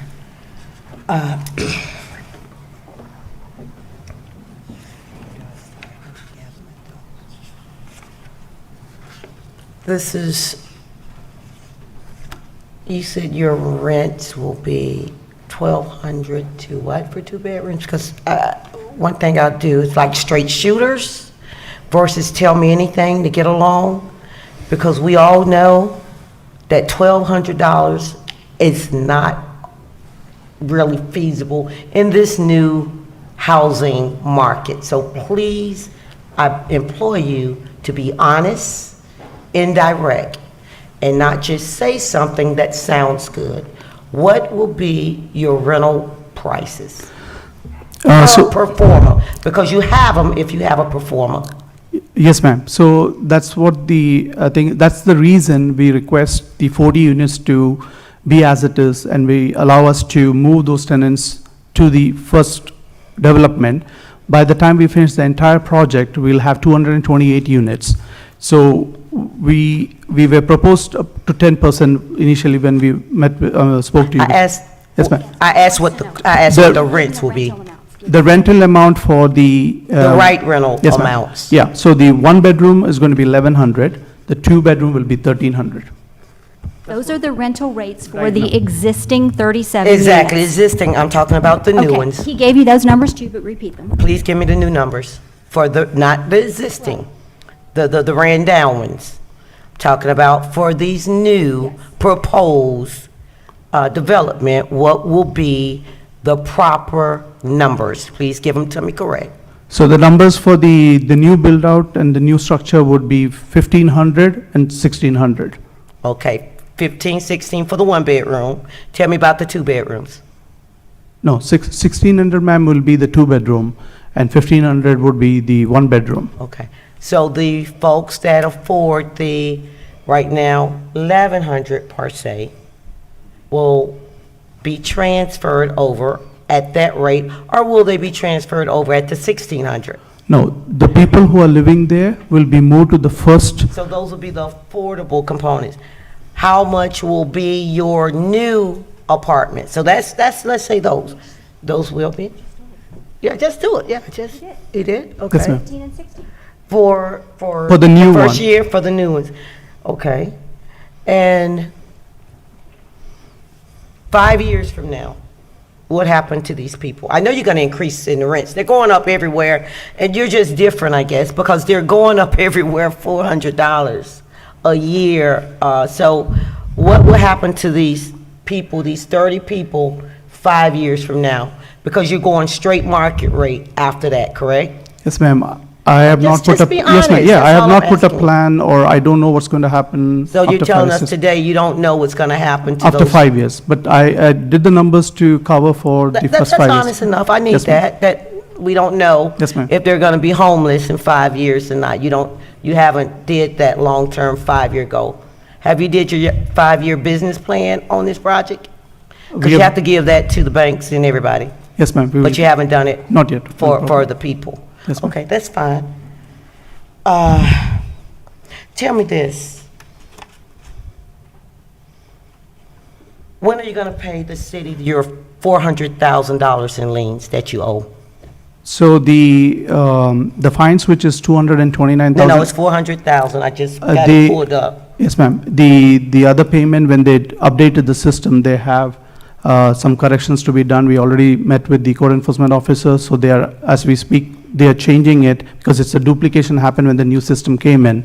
And then they're fixing the system to the right amount. Well, I just spoke with the code enforcement officer. Commissioner.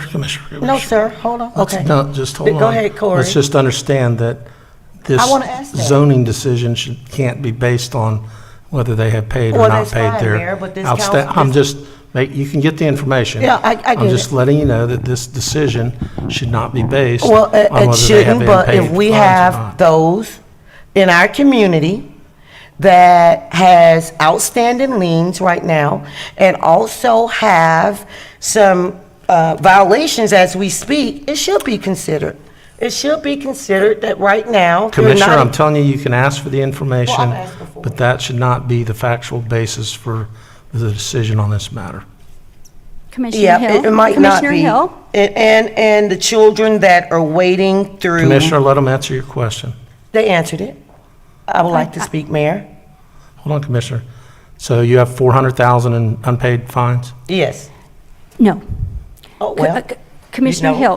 Hill, first of all, the property is in compliance. There was one open case that the supervisor has been out and closed the case. He's on vacation now. My clients met with the supervisor week before last, and there's, based on those discussions, there's $161,000 worth of fines that are duplicates that we don't owe. And when Officer Wharton gets back from his vacation, we will continue to have a discussion with the code enforcement supervisor and with Mr. Keith to work out payment of those fines. But there is not $400,000 I'll let worth Mr. of Keith fines. speak. Hello, Mayor, Commissioners. Corey Keith, Division Manager for Code Enforcement. Just to clarify, right now our system shows about 400,000 in fines. They have spoke to say there's some discussions. I'm not aware of those, so I can't talk about that. And there is a process through our code board since these cases are in compliance in which they can come back for a request for a reduction. We do have one case that's still open.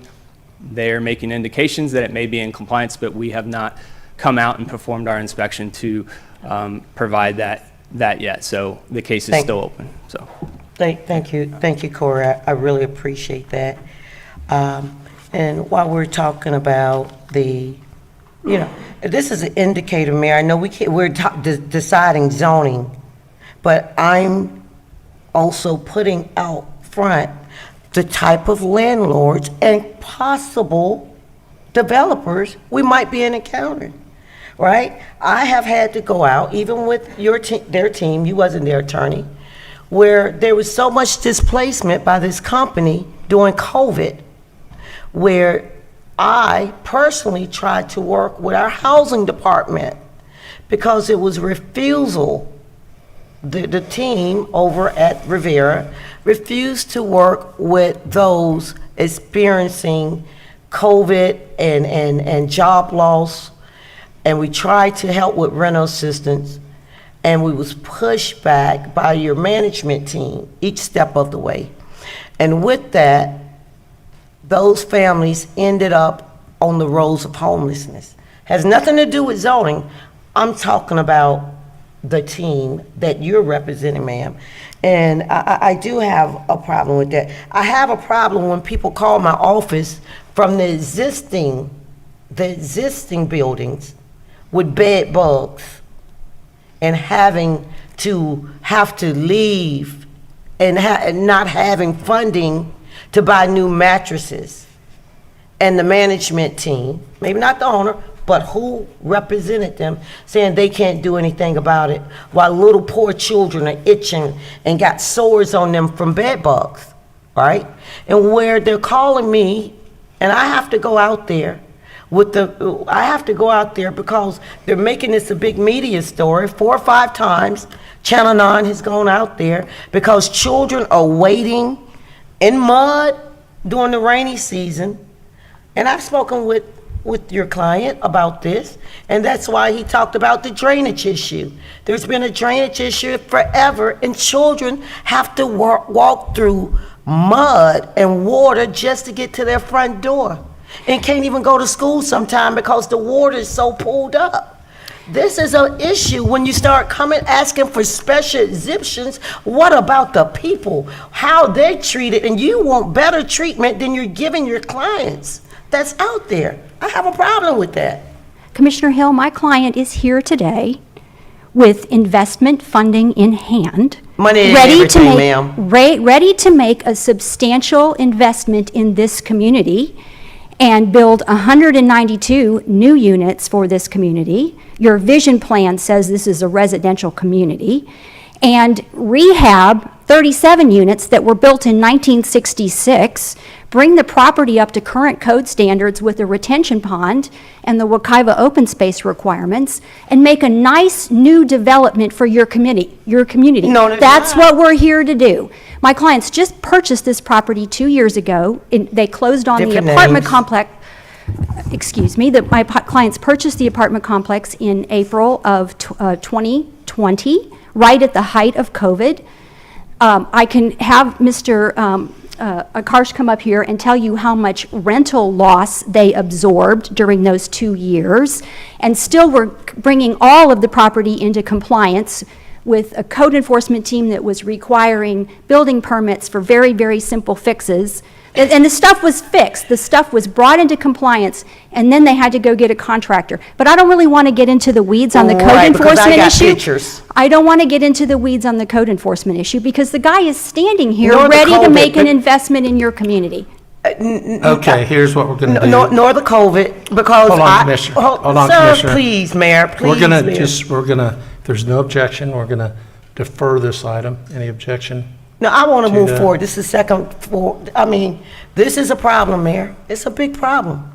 I mean, I've always followed your lead, but what we're dealing with here... Commissioner, they could come in and redevelop to the smaller number of Absolutely. units. They can, Well, but I don't want to give them the I would rather give you an special exemptions. opportunity to meet and see if you can work something out. And if we can't, then we'll vote it up or down next meeting. This is, do you know this is like I've been asking to meet I- with housing, ma'am, don't interrupt me, please.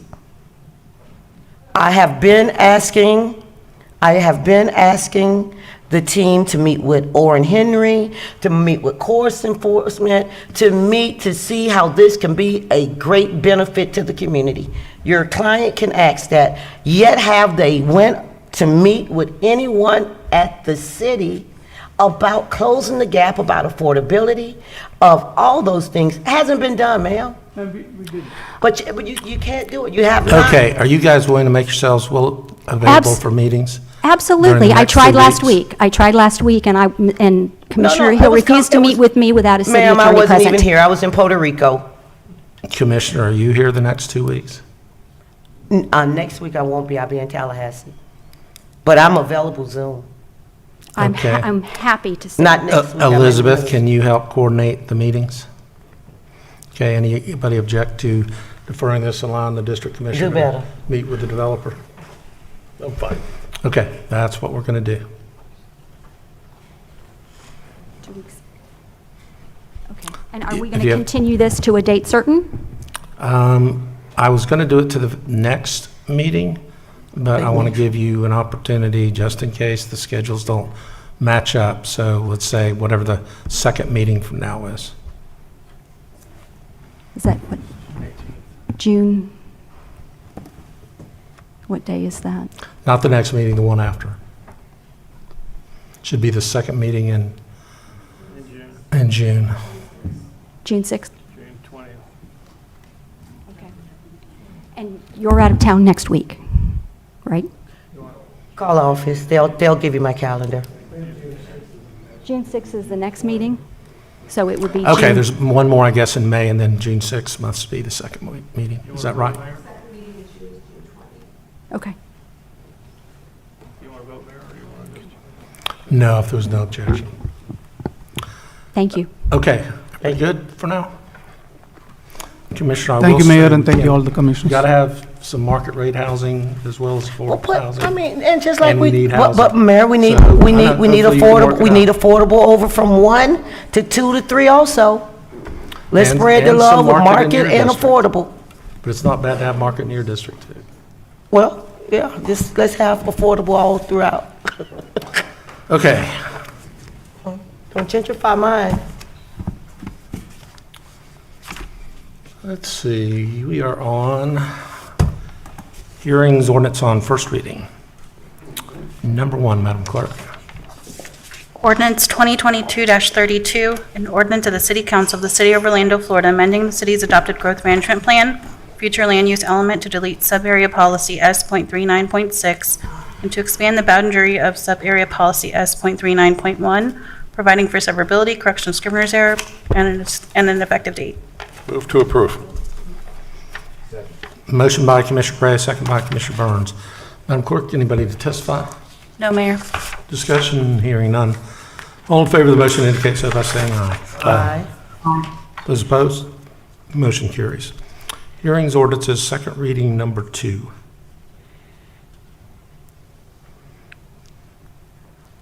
Number 1 was deleted, Madam Clerk. Ordinance number 2022-28, an ordinance of the City Council of the City of Orlando, Florida, annexing to the corporate limits of the city certain land generally located north of Hoffner Avenue, east of Conway Road, south of Simmons Road, and west of South Cimarron Boulevard, and comprised of 23.33 acres of land, more or less, and amending the city's boundary description, amending the city's adopted growth management plan to designate the property as office low intensity, resident low intensity, and conservation on the city's officials' future land use maps, designating the property as the low-intensity office residential low development and conservation zoning districts with the aircraft noise and Conway Road special plan overlay districts in part on the city's official zoning maps, providing for amendment of the city's official future land use and zoning maps, providing for severability, correction of scrivener's error, permit disclaimer, and an effective date. Move to adopt. Second. Motion by Commissioner Gray, second by Commissioner Ortiz. Anyone from the public like to speak? Discussion, hearing none, all in favor of the motion indicate so by saying aye. Aye. Those opposed, motion carries. Number 3.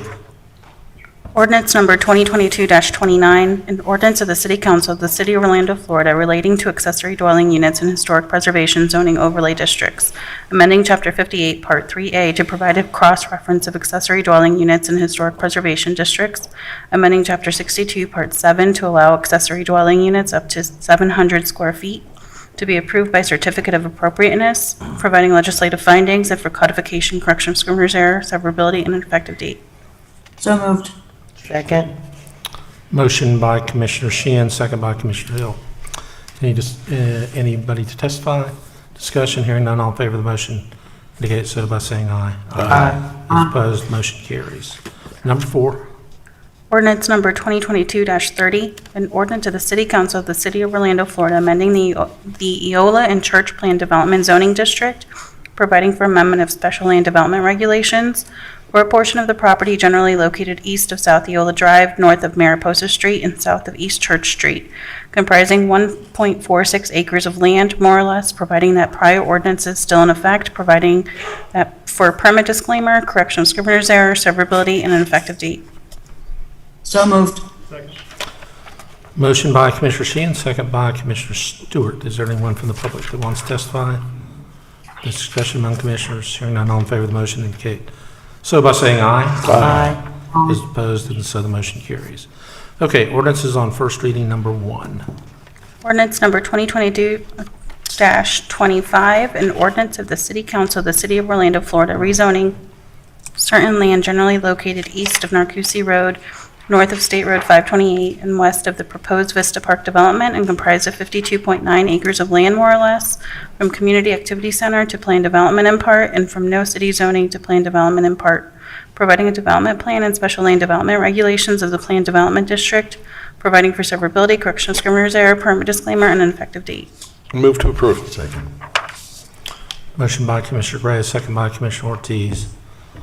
Is there anyone from the public who would like to testify? Discussion among commissioners. Hearing none, all in favor of the motion indicate so by saying aye. Aye. Those opposed, the motion carries.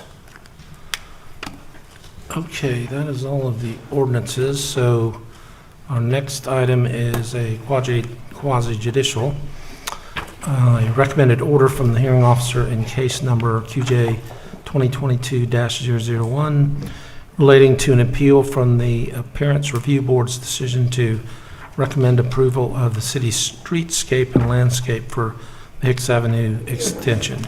The applicant is the City of Orlando. The petitioner is Dorothy Stevens. There are interveners Gwendolyn Jones Jefferson and Arvada Parker. Elizabeth, you are back up. Thank you, Mayor. Good afternoon, Mayor and City Council. Once again, my name is Elizabeth Dang. I'm the City Planning Division Manager, here today to present to you the Hicks Avenue extension.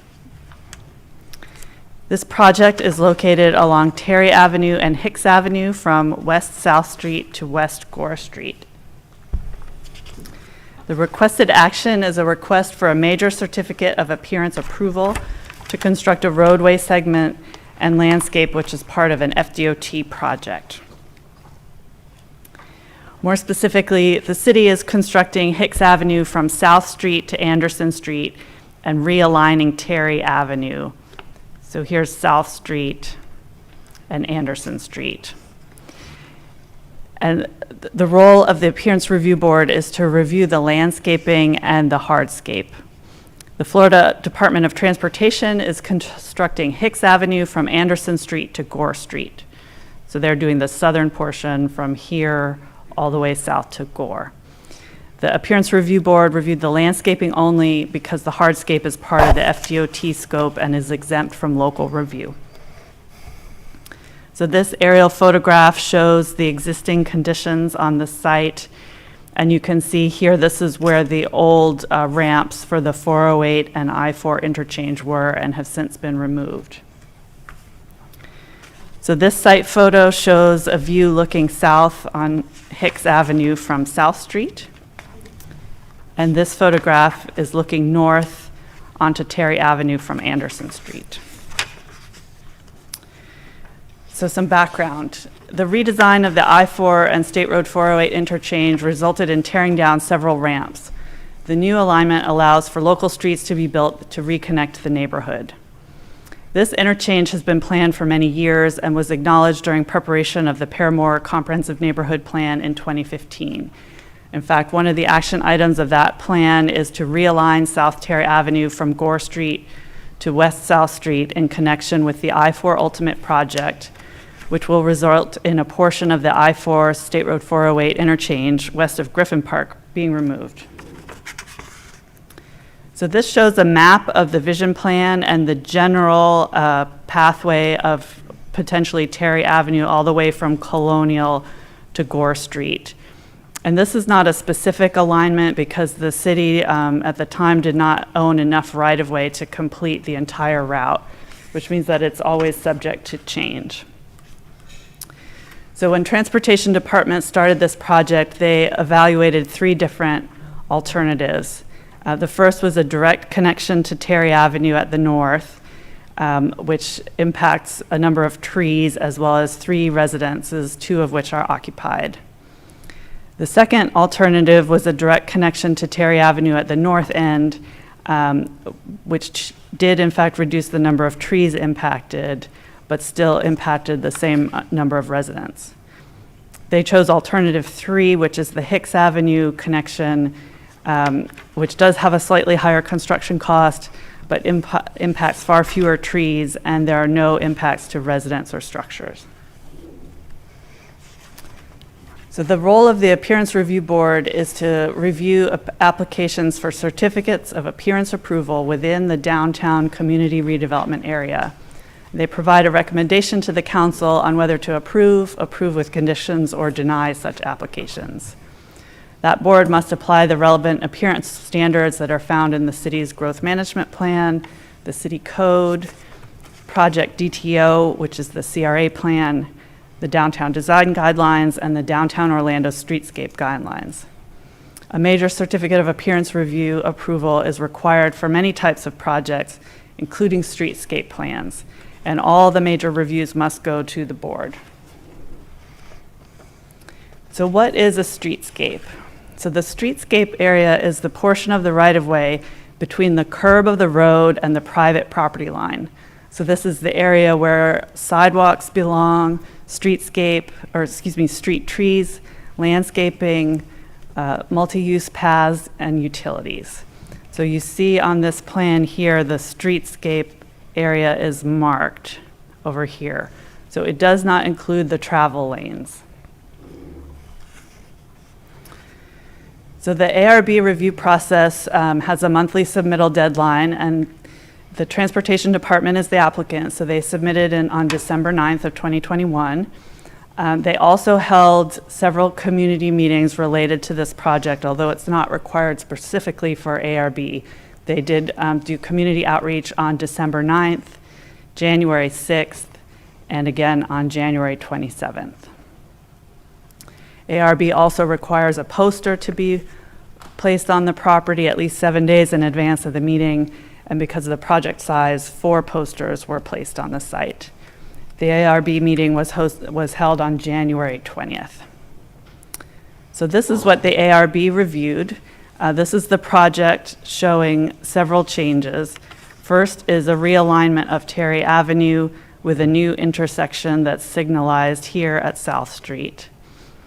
Then Terry Avenue itself changes to a one-way street and will be connected to that intersection. There's a new stormwater pond proposed at the south end of the site, as well as a raised signalized intersection here at Anderson Street and the new Hicks alignment. There's a removal of a small existing stormwater pond, as well as a raised crosswalk mid-block on Hicks Avenue and a multi-use path on the east side. And then there will be a new crosswalk connecting on the north end here at South Street and Hicks Avenue. So once again, the board is not reviewing the alignment per se, they're reviewing the streetscape, the landscaping, and the landscaping around the stormwater pond. So this is the landscaping proposal for the FDOT portion of the site, the further south segment, showing on Hicks Avenue the street trees from South Street to Long Street, landscaping at the new intersection of Terry Avenue and South Street, and landscaping around the new stormwater pond. So after emerging from under the 408, FDOT is conducting 2 roundabouts on Hicks Avenue and adding street trees all along the corridor. They're also landscaping this new pond that's being put in. Staff recommended approval of the request subject to the conditions in the staff report, including that the construction is required to comply with the Downtown Orlando Streetscape Design Guidelines, and that all at-grade junction valve and control boxes in the streetscape zone must be vehicle-bearing grade boxes and lids. The ARB likewise recommended approval. An appeal was filed within the time frame required. So pursuant to City Code, certificates of appearance approval are quasi-judicial matters and are subject to a hearing in front of an independent hearing officer. That hearing was held on March 31st, 2022. The hearing officer issued findings and stated that the petitioner failed to produce evidence to justify overturning ARB's recommendation to approve. And though concerns were raised about a number of matters, there was no competent and substantial evidence offered by the petitioner or the interveners. So the hearing officer recommended that the petitioner's request to overturn the ARB's recommended approval be denied and that ARB's approval be approved and affirmed. So today the request for the council is either to adopt the hearing officer's recommended order or adopt that recommended order with changes, or to direct staff to prepare a revised order. So the recommendation, once again, is to approve the hearing officer's recommended order. And I'm available if you have any questions. Thank you, Elizabeth. Questions for Elizabeth? Seeing none, Section 2.209 of the City Code provides that council will not entertain comments from the public, but council will allow staff in each party up to 10 minutes for oral presentation or argument. Historically, we've given each party 5 minutes, so that is what we will do. That would give the petitioner and each of the interveners 5 minutes each. It is my understanding that Ms. Dorothy Stevenson, who is the petitioner, cannot be with us today and has asked that Lawana Gelzer be able to speak on her behalf. Is that right? Okay, Ms. Gelzer, you're up.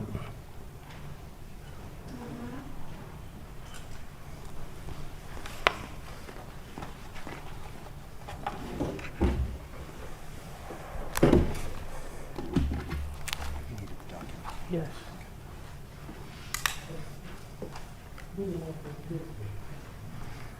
Mayor Dyer, we didn't know if we can get this to work or not, so we made copies. Okay.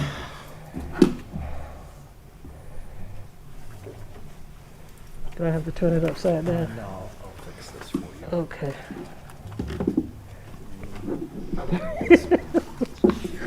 Technology. Yeah, that's fine.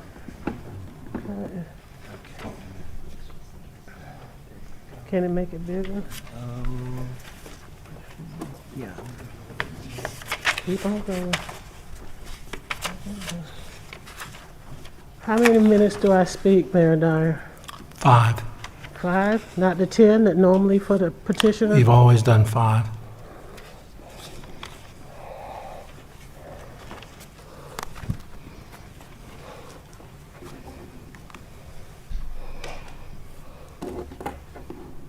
Is the time frame? I don't see the. You ready? Yes. All right, go. Lawana Gelzer speaking in behalf of Dorothy. I am going to use 825 West Washington address. December 9th, the journey began for the community, especially the residents of Hicks Street. It's been stated that this is about an appearance, but really this is about the process, due process for the people of Hicks Street. You stated that the Paramore Comprehensive Plan was done in 2015. And yes, they were aware of the Terry expansion, but it was not what actually transpired. All along, they were told one thing. So the problem is not that they're disagreeing with what you're doing today. They're disagreeing in how they found out that it was going to come within feet of their home. They found out on December 9th, 2021, period. No notification to those individuals. So the only thing they could do was to file this. And the question is, why today are we here? I don't know why I ain't put my glasses on, and I'm sure gonna need them. But Susan, Sitokoft, I hope I'm doing it right because I need my glasses, Mayor Dyer. There they are. Sorry. I personally was very concerned about the environmental site review conclusion. No known or anticipated environmental concerns. That's a major statement there. So I pulled her personnel files.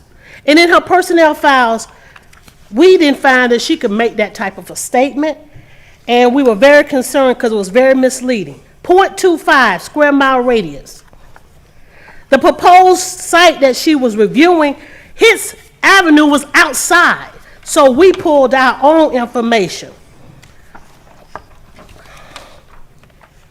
And what we were able to gain was, with the information of the government, period.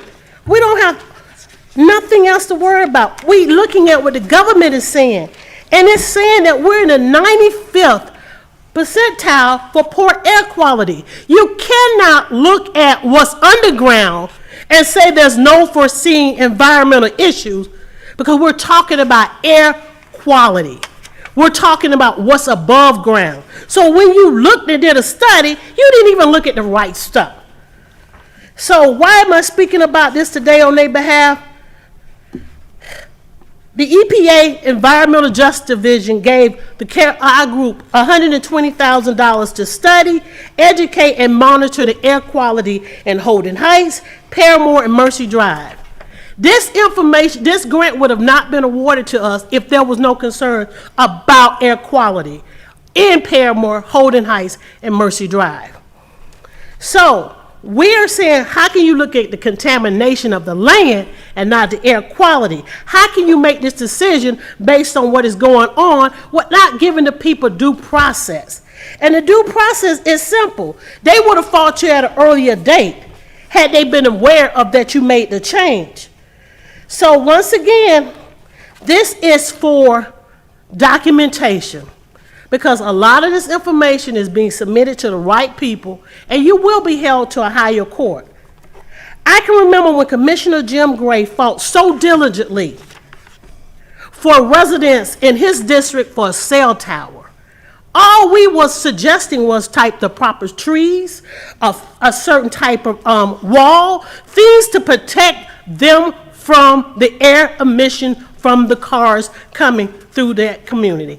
And they did not even have a completed transportation study. So you might go forward with this today, but you've been misled with the information.